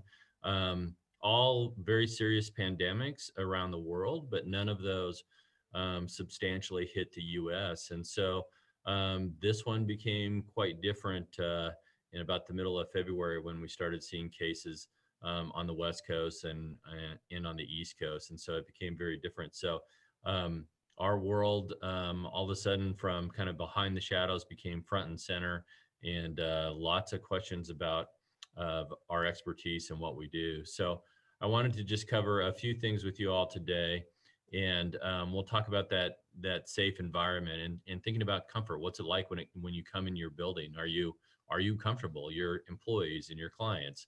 OSHA for the first time has weighed in on a disease, and so how does that affect COVID? And someone in my building has it. Now what? And what we're calling a cold, flu, and COVID season has started. So how do you keep your business open in that environment? And then we'll have some time for questions and point you to some additional resources. So throw me some questions in the chat, and Ann will curate those. But I'm curious about what health and safety issues is your team concerned about when they're in your office or your facility? Maybe what are you stumped about? And then what are you as a business owner or a manager concerned about if you have an outbreak and those are being tracked? So the first thing is really comfort, creating an environment that your staff and your clients feel is safe to work and do business in. And I think just about everybody now is doing more cleaning, but there's a number of things that we can do. And I relate it back to, pre-COVID, BC, as they say, before COVID. Um, if you went into a restaurant, maybe even your favorite restaurant, and you go in and the front door is kind of grimy, and then you use the restroom, and that's not so great. You kind of it diminishes the experience, and maybe you don't go back there next time, or maybe you don't go back as often. So there's some interesting things going on out there about how people feel about their workspace, and as we heard from DCI and from Madwire, people are going remote, but they're concerned. 3 out of 4 are concerned about illness in their office. Is that person sitting next to me? I mean, I know I'm okay, but is the person next to me okay? And what about the building? Is it making me sick? And then Cintas did a survey, and perception is everything. So Americans think that employers who deep clean their workplace restrooms care more about the health and wellness of their employees than employers that don't. So one of the interesting things that's happened for us in the last few months is we have a lot of multi-tenant buildings, and many of them were now doing daytime service. And just the visibility of seeing active cleaning going on is reassuring to tenants. Our team gets thanked all the time. It's just a very interesting psychology. And in the meantime, we are disinfecting and keeping things cleaner. So there's a handful of things here that you can do to make your building feel more comfortable. And just first impressions count. So I would encourage you at some time in the next 24 hours to walk into your building in a different way than you normally come in. Enter the building the way your clients come in. Enter the building the way your team members come in. First impressions count. Is it clean? Is it shiny and sparkling and going, okay, this is, I feel safe in here. What is that impression? Is there signage that says what you're doing in the building in terms of mask wearing and hand washing and social distancing and those kinds of things? And then everybody uses the restroom in the building, particularly in your common areas. So is it clean? It needs to really be spotless and sparkling. And do you have touch-free fixtures? Nobody wants to touch anything anymore. That's always been true in public restrooms, but it's even more true now. And so there's a lot of great products out there, even products that keep you from having to touch the door to open it. So there's a lot of great things that you can do to make that experience like, okay, I'm safe in here, and I can come in and use the facilities and leave and be good. There's also some great new technology coming out. It's actually been out for a few years in terms of continuous touch point cleaning surfaces. There's some products that can be sprayed on and applied, and we're doing that in areas like patient waiting rooms, in medical offices, in conference rooms, again, in those kind of common areas. And then there's other surfaces that are like decals that can be applied on door handles and places that are frequently touched. The downside of cleaning a lot is that it's clean until somebody else touches it. With these different surfaces, they clean continuously for 90 days, and then they can be replaced or renewed. And so even if it hasn't been cleaned in between, you're getting that disinfecting going on. Hand sanitizer. So remember back to March when there was no toilet paper. Shortly thereafter, there was no hand sanitizer. So one of the signs that you care and is comforting to people is having hand sanitizer available in the facility. It's much more available now in the marketplace. There's a lot that have been recalled, but it's easily available now, and it's something that you should have for your visitors as well as for your team members. And then distancing measures. We've all heard of that. And at the beginning we saw the blue tape, right? The X's and those kinds of things when you went to the grocery store. But there's good signage now available. It's not very expensive. And again, it reassures people when they come into the building, oh, they care. Here, I know what to do. And they know what's going on. Perhaps the most important part is your administrative controls. And we learned this a hard way in August when one of our managers got sick with COVID, had a positive result. And shortly before that, our management team had been together. And so we had to isolate and work remote, our management team. And so when you think about administrative controls, what risk is your business at, and how could it really be stopped if you had an exposure in your business? So it's those choke points and entry points. Do you have barriers up for your frontline staff that are dealing with clients? Even before we had that outbreak, we had limited capacity in our conference room so that we had appropriate social distancing. So look at your business and figure out, hey, this is where people are too close together. Here's where we need to space it out. Maybe there's an administrative control that you can put in. Many of our banking clients did this early, and they're rotating their teams. So they're in the branch for a week in person, and then they're out of the branch for a week and working remote. And so some of them have had outbreaks, but they've been able to keep their operations going because they had good administrative controls in place. Okay, OSHA, for the first time, they weighed in on a disease. Now, if you've been in healthcare, you've always had some obligations around this, but in March, they told us about the general duty clause. And the general duty clause says this, quote, employment and a place of employment which are free from recognized hazards that are causing or likely to cause death or serious physical harm. And so COVID is one of those things. The good news is they're giving a lot of latitude around this, but COVID may be something in your organization that you have to record on your OSHA 300 log if it's shown to be a workplace transmission versus a community transmission. And there's been some famous cases out there, right? In terms of some of the meatpacking plants, even some of the healthcare facilities. Many of those will end up being recorded on an OSHA 300 log. And downstream, that has some impacts in terms of your workers' compensation renewals and some of those kinds of things. The other part that we need to think about, particularly if you've not had respiratory protection before in your facility, is you must understand the standard. Face masks and surgical masks, there's no requirements on those. And that's what most people are wearing these days. But you're thinking, gosh, maybe I need to protect my folks more, especially my person that's at the front desk and they're seeing everybody.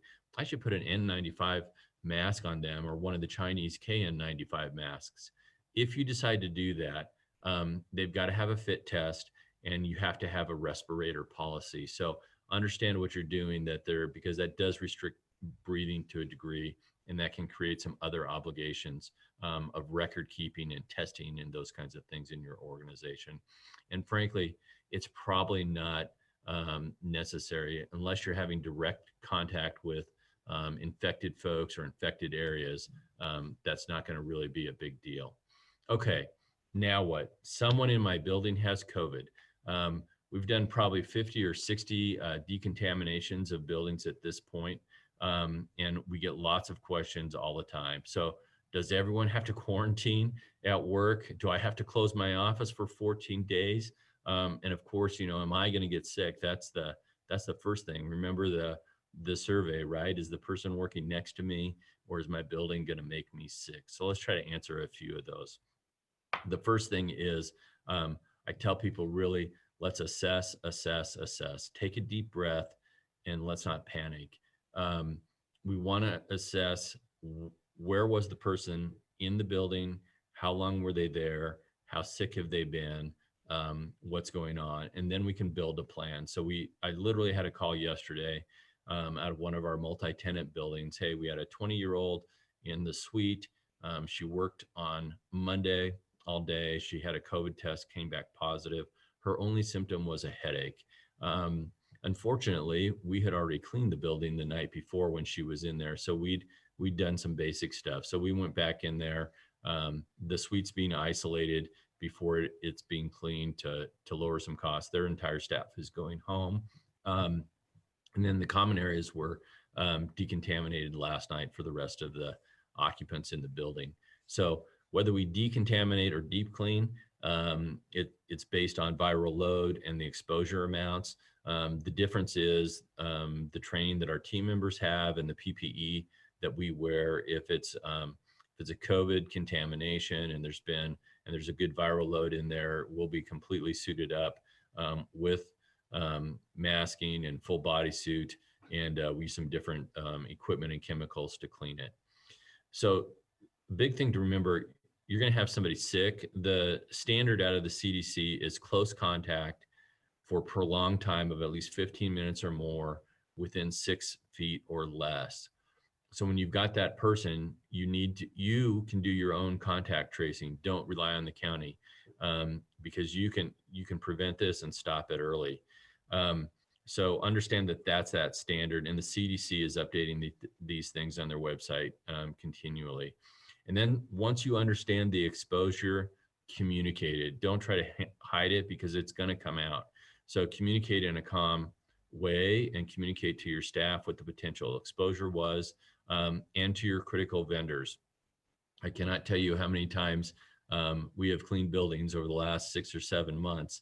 And 2 days later, we hear that somebody in the building has COVID. Now, we've taken good precautions with our staff, but gosh, we sure would have liked to have known that, 2 days earlier when they knew it, so that we could protect our team as well. So if you've got vendors coming in and out of your building, think of that as well.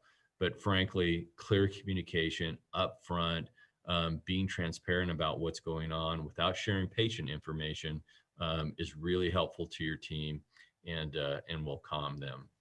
Okay, so I'm calling it cold, flu, and COVID season, and it's starting right now. So how do we keep our businesses open? I found the sign a few weeks ago, let's be prepared and not scared. And I think that really is the guidance that we have to take. The first one is fight complacency. I think all of us are just tired of the distancing, of the mask wearing, of the hand washing, all of those things. It just is, it's tedious at this point. And I think, as Amanda said earlier, we've been 2020 for sure.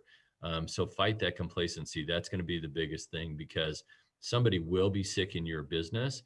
And the challenge is that cold and flu, the initial symptoms are very much like COVID, and you're just not going to know until we get testing.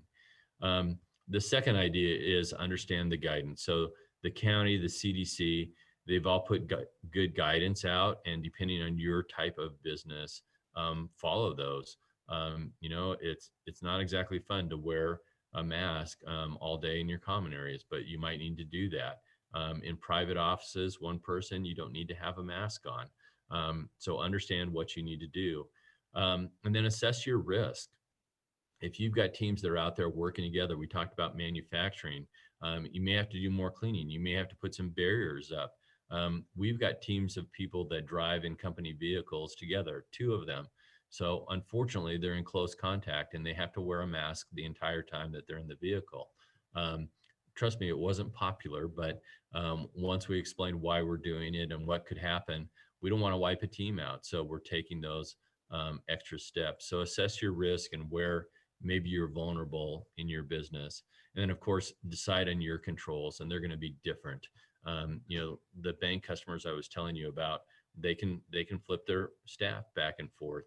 As it was stated earlier by DCI, 56% of folks are still working remote, and I can attest to that based on kind of volume that we're seeing in the buildings. And then I think the last one is get serious about sick leave. We just have a work ethic in our country that we're going to power through stuff. And unfortunately, with cold, flu, and COVID season, we just can't do that. If you've got the sniffles or you've got a cough, stay home, work from home that day. If you've got a job that you can't, then we have to be generous about our sick leave.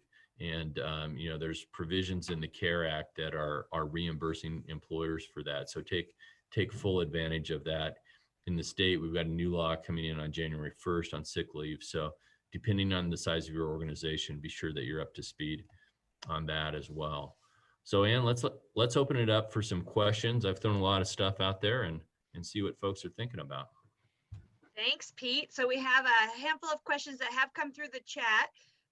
One individual is wondering, how can we strengthen the effectiveness of masks, social distancing within an activity such as dance or movement classes? Have you been able to identify anything to help some of those folks out? Dance or movement classes. Well, I think the best guidance this summer has been to do as many of those activities outside as possible. Of course, that's changing because I noticed on Sunday it got really cold here. So that's going to be challenging when we move that indoors. I think the thing that will help you a lot when you're coming into a dance class or a movement class is health screening. So ask the questions. Have you been around anybody that's been sick? Do you have any symptoms? Have you traveled out of state? And then take their temperature. Those are just basic things that you want to do to track. Make sure that everybody's got a mask on the whole time. When you're breathing hard, it's not exactly comfortable to wear. I have seen in the last month or so, there are some structures that you can put inside of a mask to lift it up away from your face. I would think that might be helpful in terms of exercise and those kinds of things. And then the most important thing is understand your skin is a really good barrier. It's a really good barrier. So if you're in close contact like that, washing your hands is really important. It's just really important before you touch your face, you take a drink, you do those kinds of things. Wash your hands. It's the number one thing that will keep you well. So let's travel down that path just a little bit, Pete. You've got staff that are going into spaces every day, transforming them, making them safe. So are your staff actually washing their hands every 20 minutes? What does a standard day look like for a member of your team? Yeah, so for us, we started seeing this, it became newsworthy in late February, right? So we started getting questions. So based on guidance that we were seeing, early in March, we mandated that everybody wear nitrile gloves. It had been optional for our team before. We always for me, if I'm in a building, I don't know who's in there, I'm gonna have gloves. It's just gross. But we had folks that weren't comfortable with that. We mandated it. We also mandated that they wear masks. Again, this was in early March before any of the public orders came out. And we'd been struggling for a couple of months to find them because the supply was being bought up. It was really being sent overseas for the issues that were going on. But we got them in masks. And some of that was just to make them feel safe. And we explained how the transmission works. And so their guidance is that that they wash their hands, they put the gloves on, and they do the work in the facility. And then as they deglove, that they, again, wash their hands. And so we've provided hand sanitizer in case there's not hand washing facilities and those types of things. We've provided mini masks to them over the last 6 or 7 months, and then PPE. And we also have safety glasses for them. And it's not really from splatter. It's more just to have a barrier there in case you're sweating and you go like this and you're rubbing your face. It's just a reminder, hey, I need to not touch my eyeballs and my mouth and those kinds of things. I think the biggest thing to remember about COVID is it's really a fragile virus. So it's really bad when it's in your body, but when it's on a surface, it's an envelope virus. It's easy to kill. It dies pretty quickly. So we've really educated our team around that to keep them safe. Great. So another question from the chat is any specific guidance for outdoors? So again, I know your team focuses primarily on interior spaces, but anything you're seeing or hearing through your industry that people should think about if they're programming outdoors for their company? Yeah, I think it's been interesting watching the public policy around this because the sun may be the best disinfectant out there. UV light is a great virus killer, and hospitals and medical facilities have been doing it for years. So if you're out on the playground or public equipment, that equipment is pretty safe. It's being sanitized all the time by the sun. Again, ask your child to not lick the slide. That would be good. Wash their hands, before you're giving them a drink, those kinds of things. And I think same things apply if you're doing programming with your team outside. Keep distancing in mind, wash your hands, keep a mask on, and all of those kinds of things. And you're likely to be drinking or maybe eating. And so just remember that as you're doing those things, it'll be really helpful. So another question from the chat, what do you anticipate the duration for these precautions to be? Any guess on number of years, months, days? Gosh, I don't know. I think it is interesting watching the data right now because we're seeing a spike in cases, but we're not seeing a spike in hospitalizations. And some of the medical folks that I'm talking to believe that the virus has mutated a little bit so that it's not as lethal. But I think it's going to go on for a while. I think the challenge for us as employers is that until public policy changes, we have to take these precautions. And so if you've got somebody that you suspect is sick with COVID that you're sending for testing, realize you're probably not going to get results for 2 days. But if you wait 2 more days to do contact tracing, do a deep cleaning, begin separating people, you're going to be way behind the 8 ball on it. And then you're going to have a much longer quarantine on the back end. So it's just critical right now with the public health policies that we have, that we take those steps quickly and make sure we don't have an outbreak in our business, and just kind of avoid that whole issue with, the county health department and OSHA and all of those kinds of things. But it's going to go on for a while.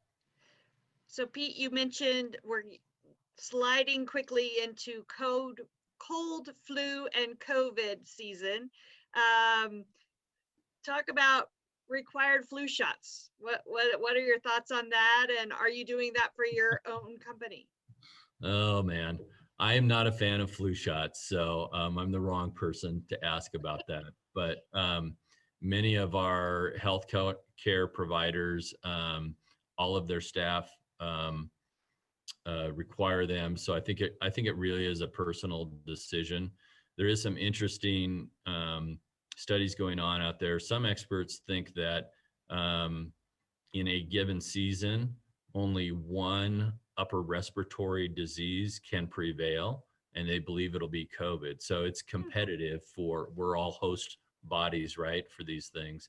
So it'll be interesting to see how that comes out. I think the other good advance that's happened is there's now some dual flu and COVID tests, so they can test you and figure out which one you're fighting. We're pretty sure in our office, as I'm sure many of you are, that, hey, there was something weird going on in like December, January, February, And we had folks, they were sick for a few weeks and they went to the doctor and no, it's not the flu, it's just some virus. And, you know, it likely was probably COVID back then. The good news now is there is some dual testing that can find out both. Great. So knowing that many of our participants today are very small businesses, maybe they only have $500 to invest in their safety effort in this space. How could they use that money most effectively? What would you recommend that they do? I think the main, what I would invest in is just cleaning supplies. You can do a lot of it yourself. You know, we've got a spray bottle of disinfectant in our office kitchen now, at the kitchen table, in our conference room, in common areas. You know, I mean, you can do that for a few dollars, and an investment in microfiber towels to clean with. That would be the number one thing that you can do.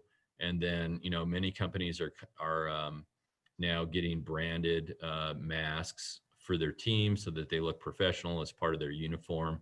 And again, I think it just conveys that you care about your team. And those are pretty affordable. They're $10 to $20 a piece.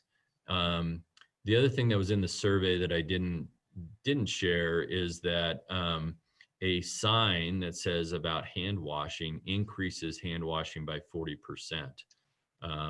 And so that's just kind of interesting. And so we're getting ready to launch a sign of the month kind of club to change it up so it doesn't just become wallpaper, but just those reinforcing messages. And you can download it. You know, the CDC has free ones.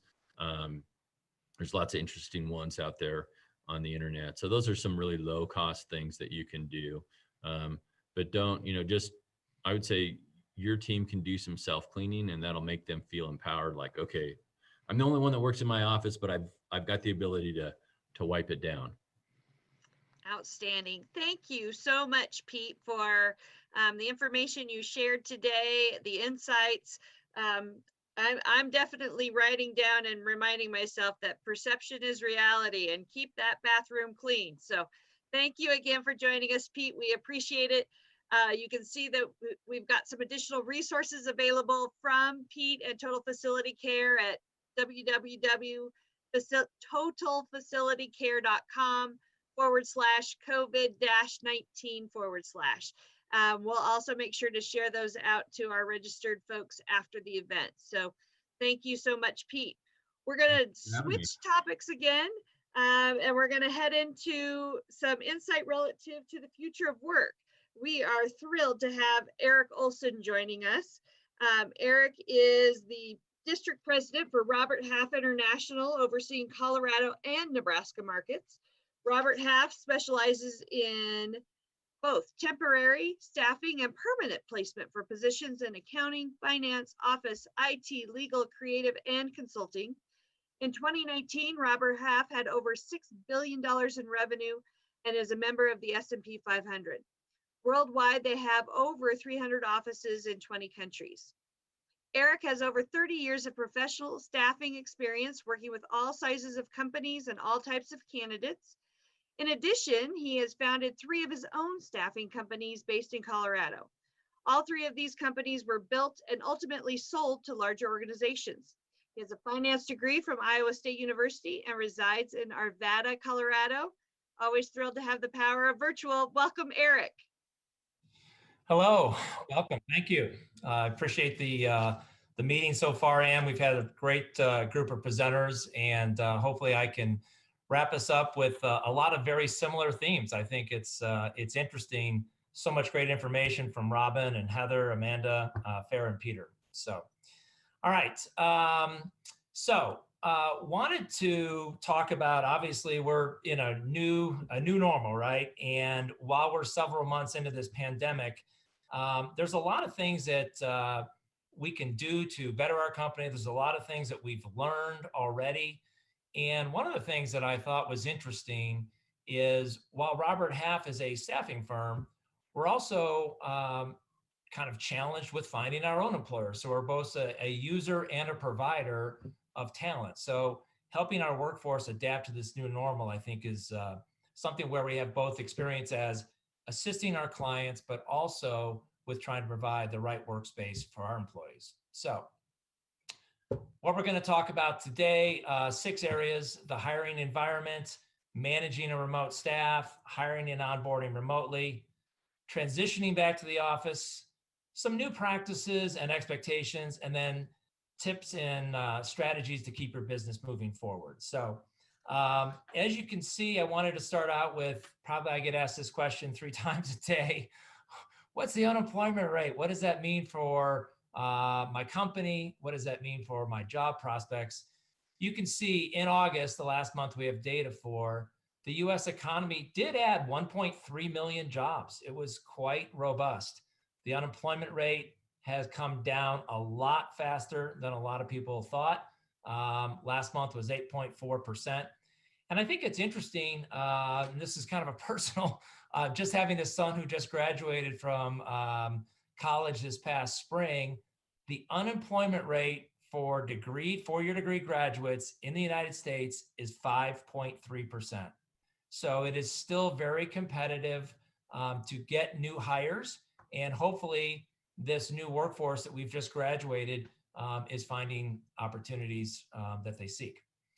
Looking at Colorado, I know that it's interesting. If you look in August, 18,000 jobs were added in Denver, 36,000 in all of Colorado. So Denver metro area certainly took at least about a half share there, but we have seen a lot of growth over the past few weeks. I expect these numbers to continue. I think it's very interesting talking about the unemployment rate.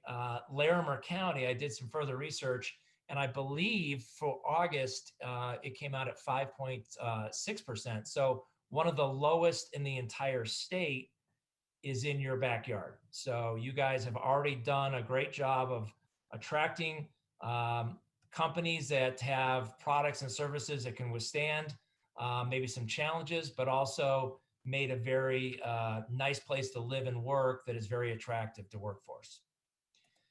If we look at what are the top 5 industries that are hiring right now, again, I get asked this question quite a bit. It is construction, healthcare, government, nonprofit, and financial services. I think some of this is very self-evident. Many construction projects have a 18-month, 2-year, 3-year lifespan, and they're kind of hard to stop once you start. Healthcare and government certainly are essential. And we've seen nonprofits have certainly taken off. It's been interesting this year. Most nonprofits are on a June 30 calendar year. So a lot of their grants start over right on July 1st, which was kind of peak demand season as well as peak deployment season for a lot of the social services and a lot of the government programs that were rolled out. So certainly financial services, I think, continues to grow, but these are the top 5 industries. I'm sure if any of the participants, Ann, are in these niches, they've seen quite robust and active hiring in that area. So we survey 1,000 companies and came up with some of this data, very similar to, I think, what Amanda had found. I loved her comment that data was slow. We get data very rapidly because we work with numerous clients that use us this month and not next month, and a new batch of clients come out. So our data is constantly changing. What we're seeing as the top 3 changes, is that 54% have now conducted remote onboarding and interviewing. 42% have shortened the hiring process, eliminated the site visit in many cases. People are busy. They've tried to maybe get 2 or 3 people on the same Zoom interview to try to shorten that process, which certainly helps with competitive hiring. You need to be fast. And what's been interesting is that 42% of the clients have advertised fully remote jobs. That is the #1 most searched keyword on our website right now by candidates, is remote jobs. So any of you, if you have an opportunity to offer that, that would certainly be very attractive. I heard one of the questions earlier that it's difficult to move manufacturing jobs remote, obviously, but anything you can do to do that, I think would allow you to get a much broader spectrum of candidates. So if we talk about, what has changed on the employee attitude, morale has taken a huge hit. I think that's quite obvious. Everybody has felt a little different about their community, their job, their company. You can see here, kind of interesting how it has escalated up, but over 25% have lost interest in the company. Almost a third have been dissatisfied with management's response. Almost 40% said salaries were cut with no plans for raises. So you can see how it escalates up. Obviously, heavy workloads and burnout. We've made changes to our headcount. Many of you on this call, I'm sure, have as well. The work is still there. It's being done. It's being done by less people, and that can really lead to a lot of stress and a lot of burnout. So overall, it's something that you need to watch. Morale is nowhere near it where it used to be, and it's probably the one thing that we can all work on to help the productivity in our company. So what's changed is workers are rethinking their priorities. I think we all go to work, we log in, we put our work hat on, but workers are mobile. And we used to joke that in many companies, your best assets walk out the door every night. Well, now they log off, right? They might be at home, but workers are rethinking priorities. These are the things that we hear the most from candidates who say either A, I need a job, or B, I'm not happy with my current job, not happy with my current company. 33% want more meaningful or fulfilling positions. That's an exciting trend. Many companies are based on a strong purpose, a strong service mantra, and many people want to respond. I think that's exciting to see. We talk about first responders, running to the trouble. I think it's interesting that almost a third of the workforce want to run to something that offers a more meaningful response to either them emotionally or to their local community. 40% now are prioritizing their personal life. I think we've all seen the challenge of whether it's homeschooling or caring for maybe an adult or a senior citizen in our family has really maybe shed some new light on what's important to everybody. And I think companies need to adopt to that. And I think the biggest takeaway, as you can see here, 60% of workers want to work for a company that values staff. Several of the prior speakers mentioned many ideas on how to do that, whether that's, I love Peter's comment on active cleaning, something where you demonstrate your compassion to the workforce and maybe how you've had to handle some changes to your client base or to your worker base. But people that value the staff above product, above company, have been doing the best. All right, so we mentioned a little bit earlier, and if there's some redundant slides, I'll slip through, but we talked about managing a remote workforce. What we have found is that no amount of communication is too much. It's very easy to feel isolated at home. It's very easy to feel out of touch. Many of us have not seen each other in person in quite some time. I was joking to somebody that I report to somebody, 20 miles down the road. I haven't seen him in person in 6 months. So communication is key. We have found you need to interact 2 to 3 times more than you would in an office. It's very easy to feel emotionally attached in a bullpen environment or on site, but a 3-minute conversation to kick off the morning is not enough.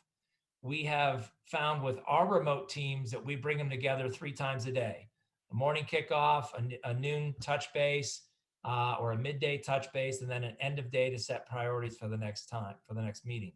So 2 to 3 times more communication is certainly something that you should work on.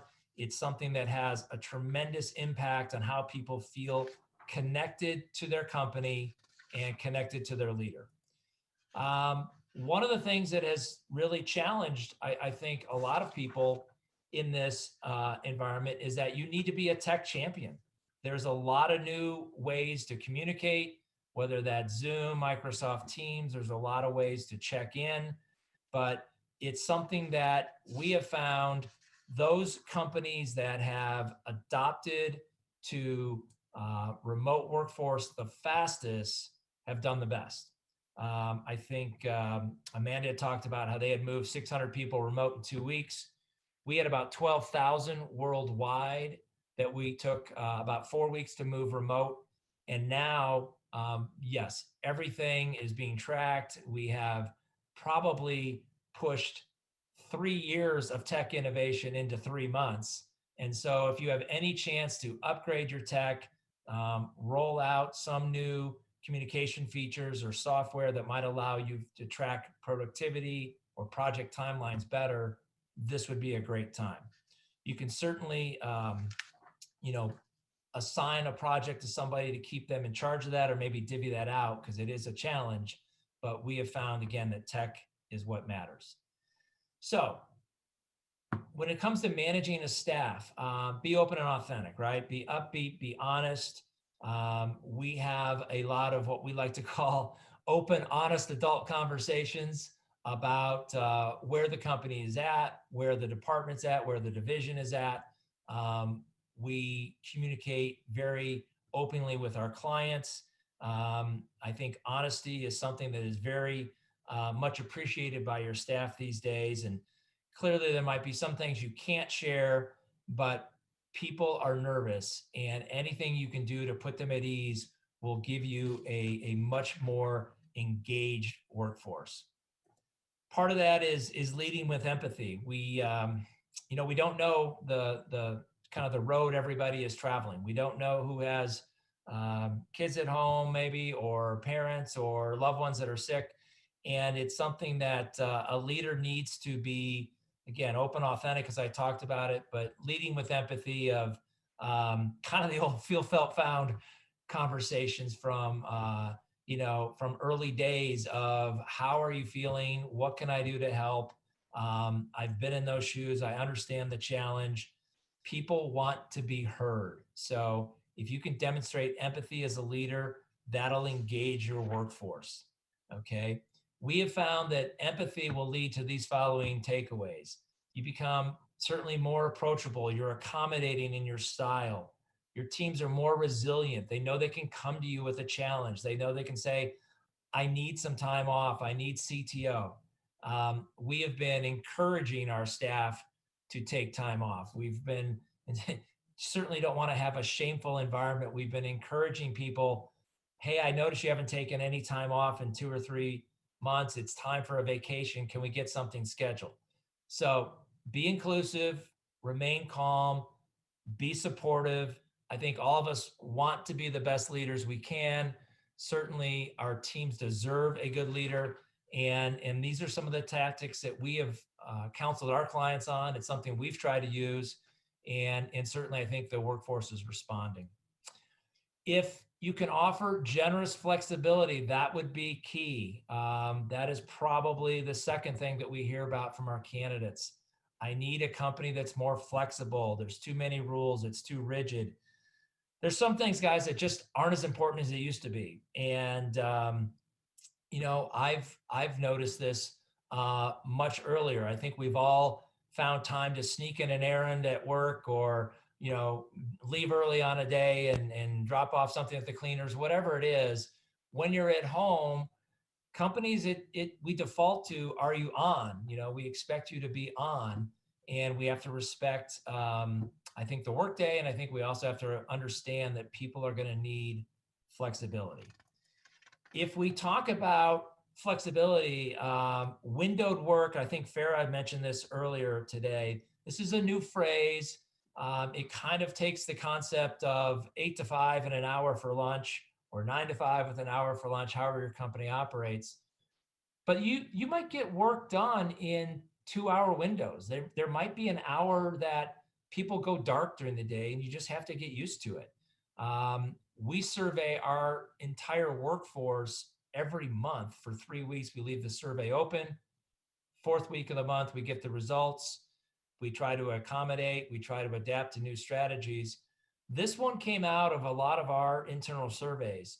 And one of the things that I learned from it, it was interesting reading the comments, was the lunch hour is a lunch hour. It's not another hour to have meetings. And it was kind of an eye opener for us. I operate offices across several time zones, and it was hard to not have some meeting or some call that overlapped with somebody's lunch hour. But we're trying to change. I think the windowed work is very new phrase this year, but 79% of the workers that we surveyed say their job allows for windowed work. So hopefully you're doing that. If you're not, that's where the puck is moving, so to speak, and you need to get there. As we talk about remote, you can see here, interesting, that over a third of the workforce wants to be totally remote. 13% want to be back in the office. And if you add up the 3 biggest columns there, the 5 days, 4 days, and 3 days, 70% of the workforce today would like to be remote at least 3 days a week. 70%. That is an astounding number.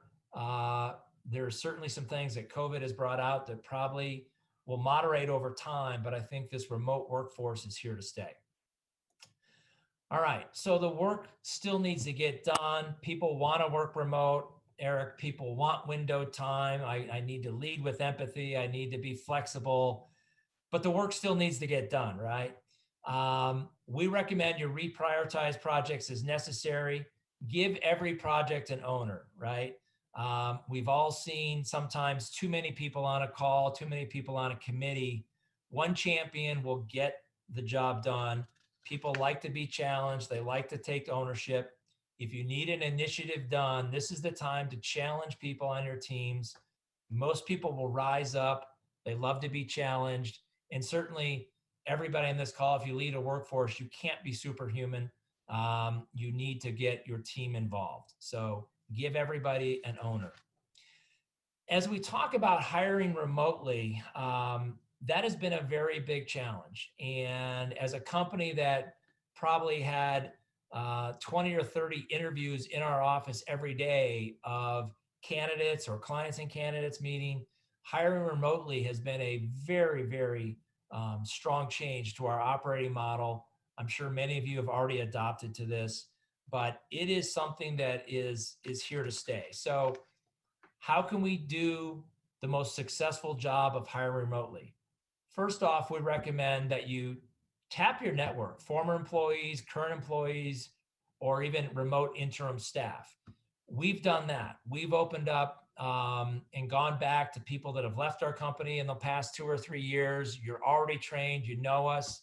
Would you like to come back? Maybe we have a new role, maybe we have a new challenge, but you're gonna need to hire. It's been very easy to hunker down perhaps with our current workforce, but as we all try to grow out of this and we all add to our workforce, we're going to need to find a new way to do this. And certainly ex-employees, referrals, or the ability to hire remote people that can maybe tap into your network would certainly be the way to do it.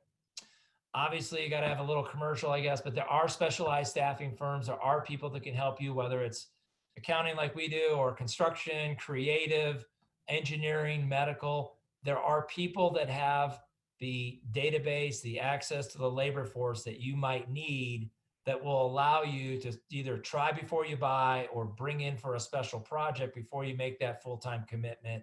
Because I think we all see, hopefully, us getting out of this and getting back into somewhat of a new and normal reality. Remote interviews. Don't wing it. Prepare your technology. We tried to prepare this call today. Provide contact information if the call goes bad. Can't tell you how many interviews we've set up between a CFO and a controller for a big important interview, and somebody just does not have good connection. How do I reach out to this person? I barely know them. now there's somebody else joining the call. Who is this? You need to prepare, right?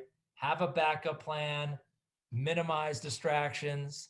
I put the dog outside, I unplugged the home phone, try to keep my workspace clean and working.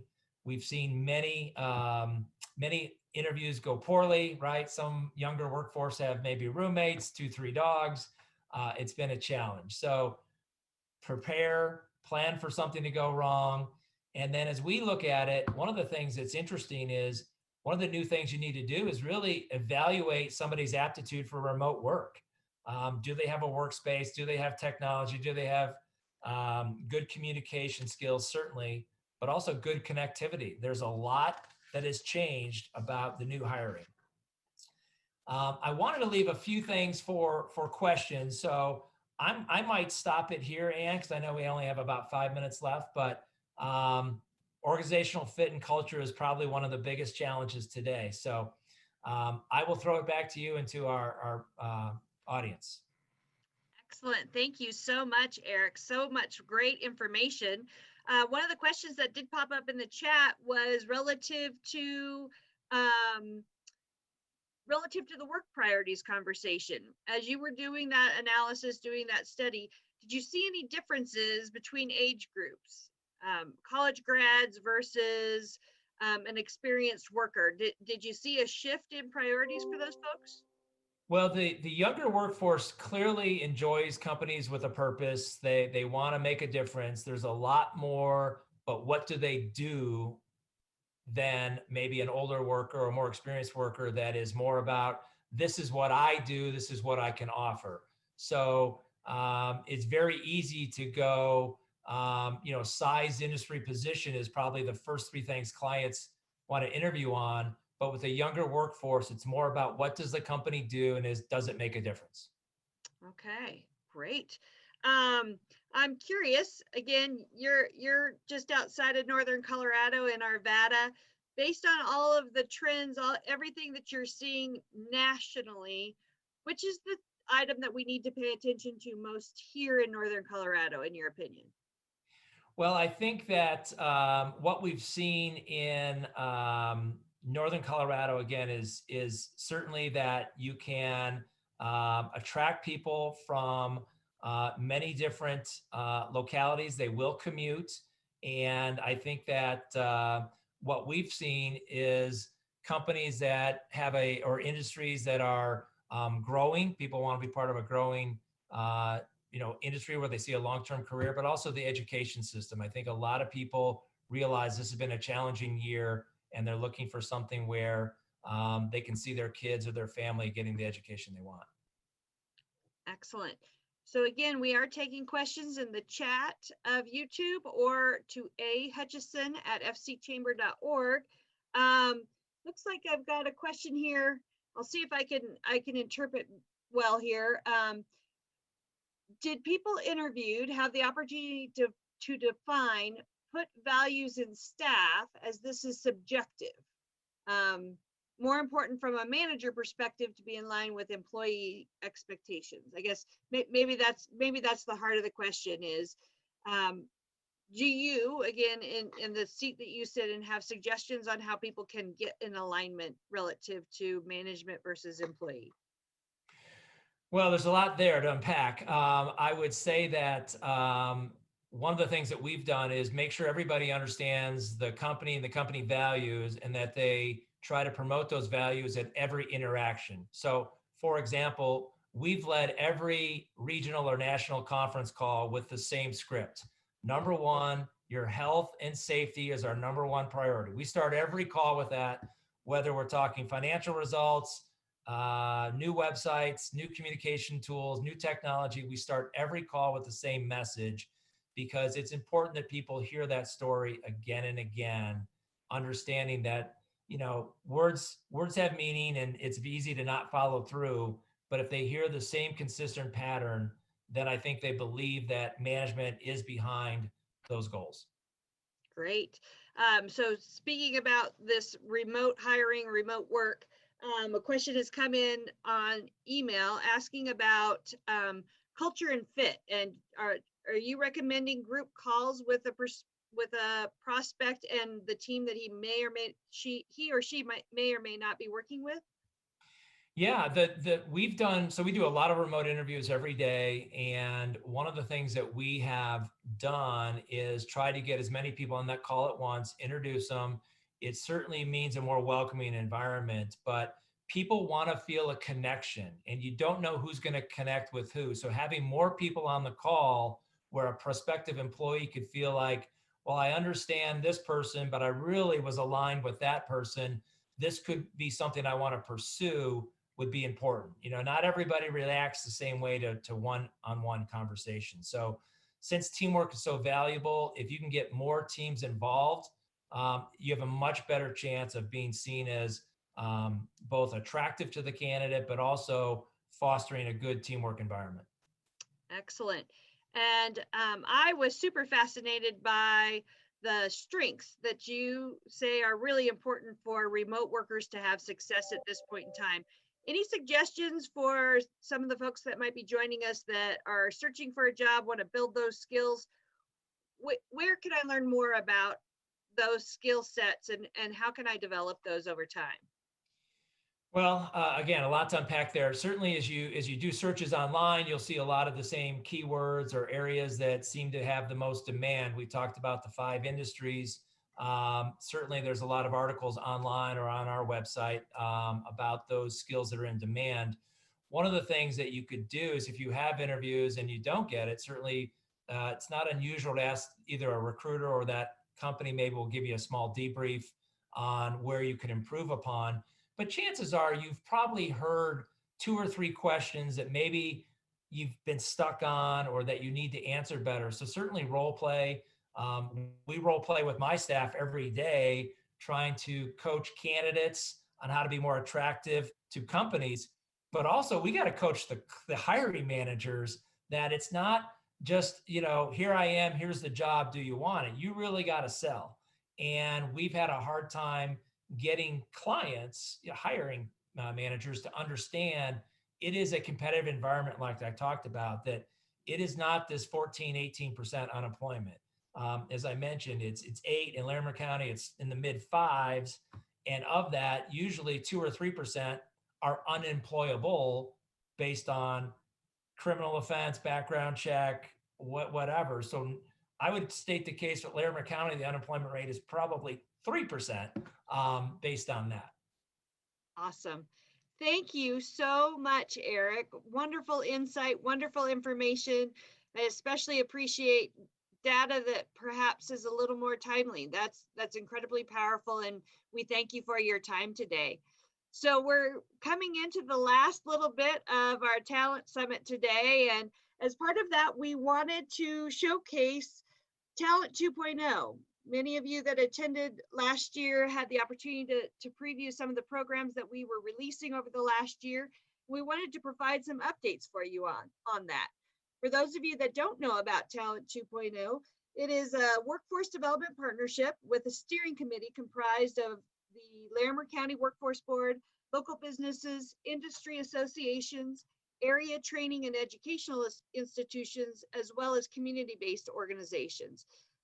That steering committee is acting in coordination with other stakeholders with the goal of strategically leading and aligning a well-coordinated, effective workforce development system capable of assessing the demand for labor and meeting that demand. Our larger vision with Talent 2.0 is to build the most robust workforce in the Rocky Mountain West and to address current and future labor needs.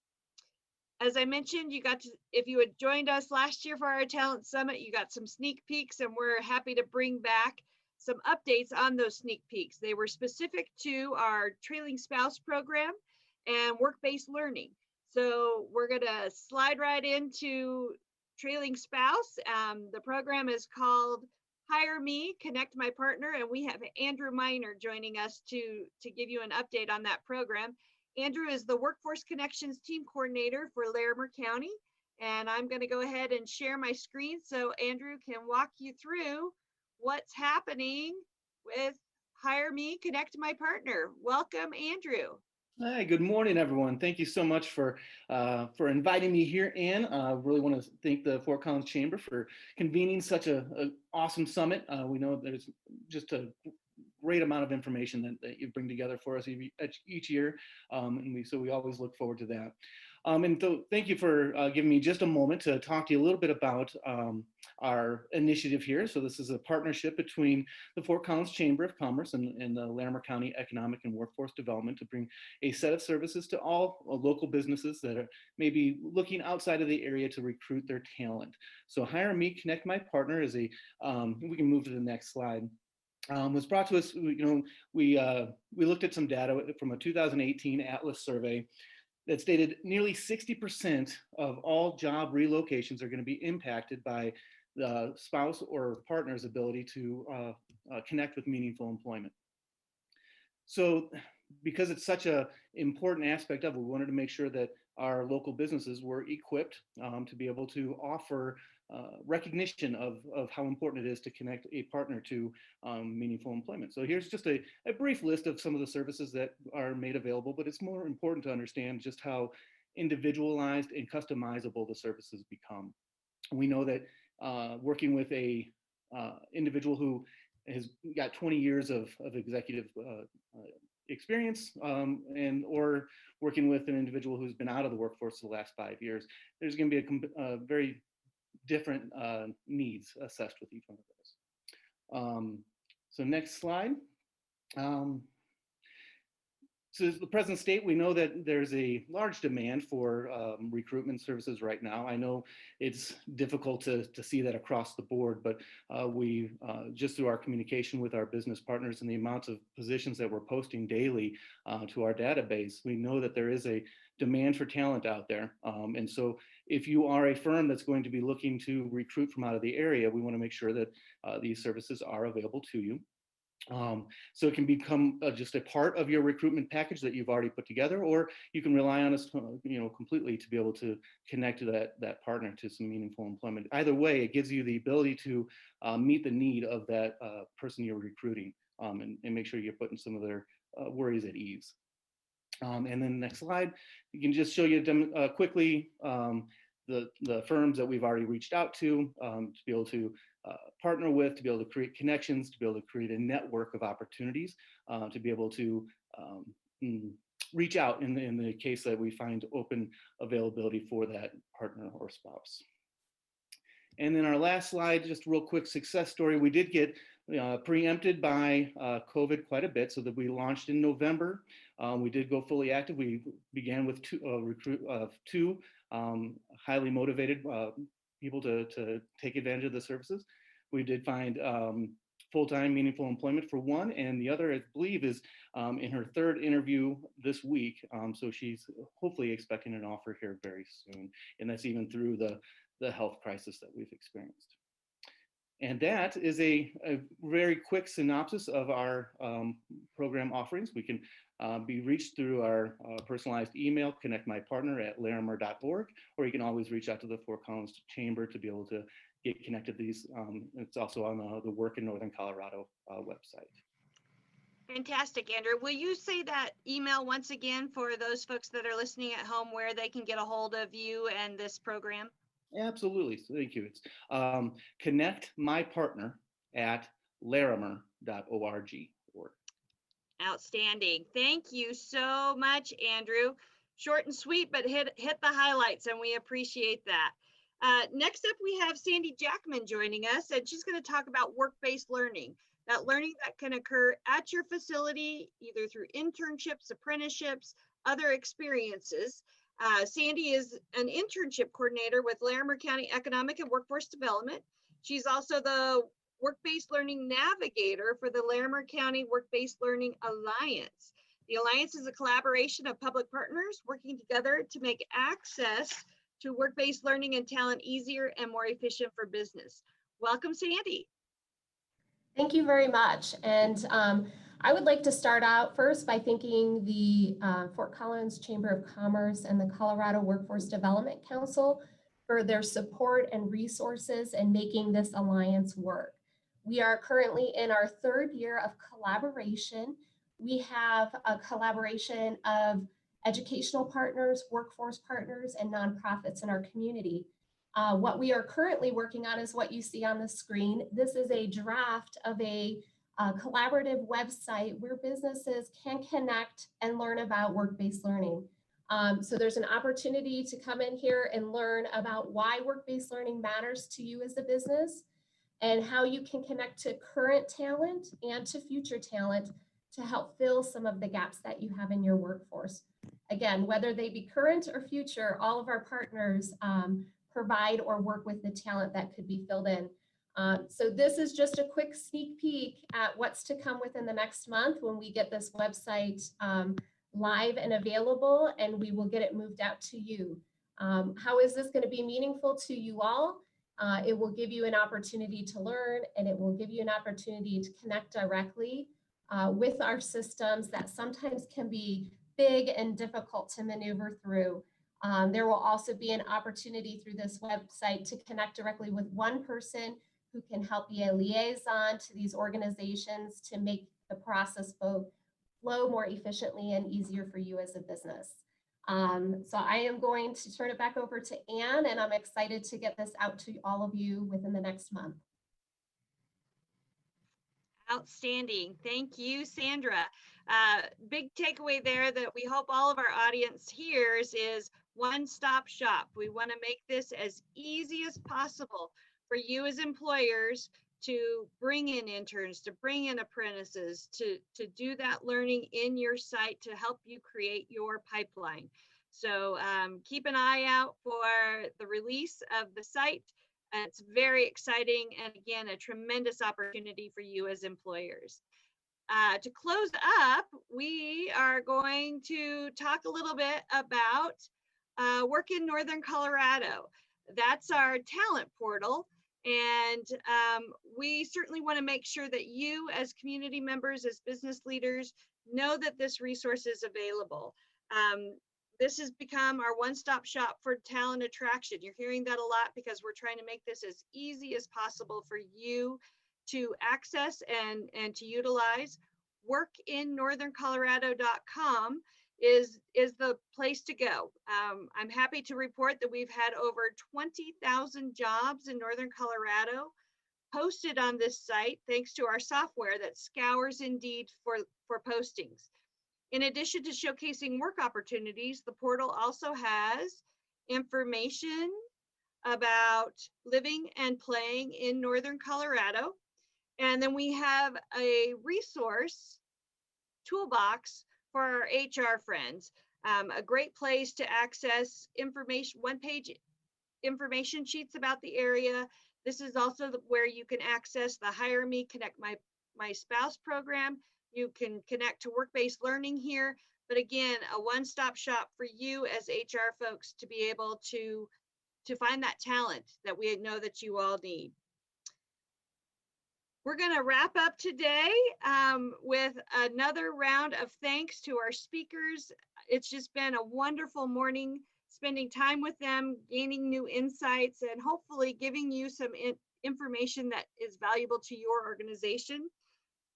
Again, we couldn't provide this experience without the support of our sponsors. They were able to underwrite the cost of registration and production today. So a very special shout out to the City of Fort Collins, Columbine Health Systems, Biz West, Elevations Credit Union, Madwire, Robert Half International, UC Health, Alpha Graphics, Canvas Credit Union, and Sinorama.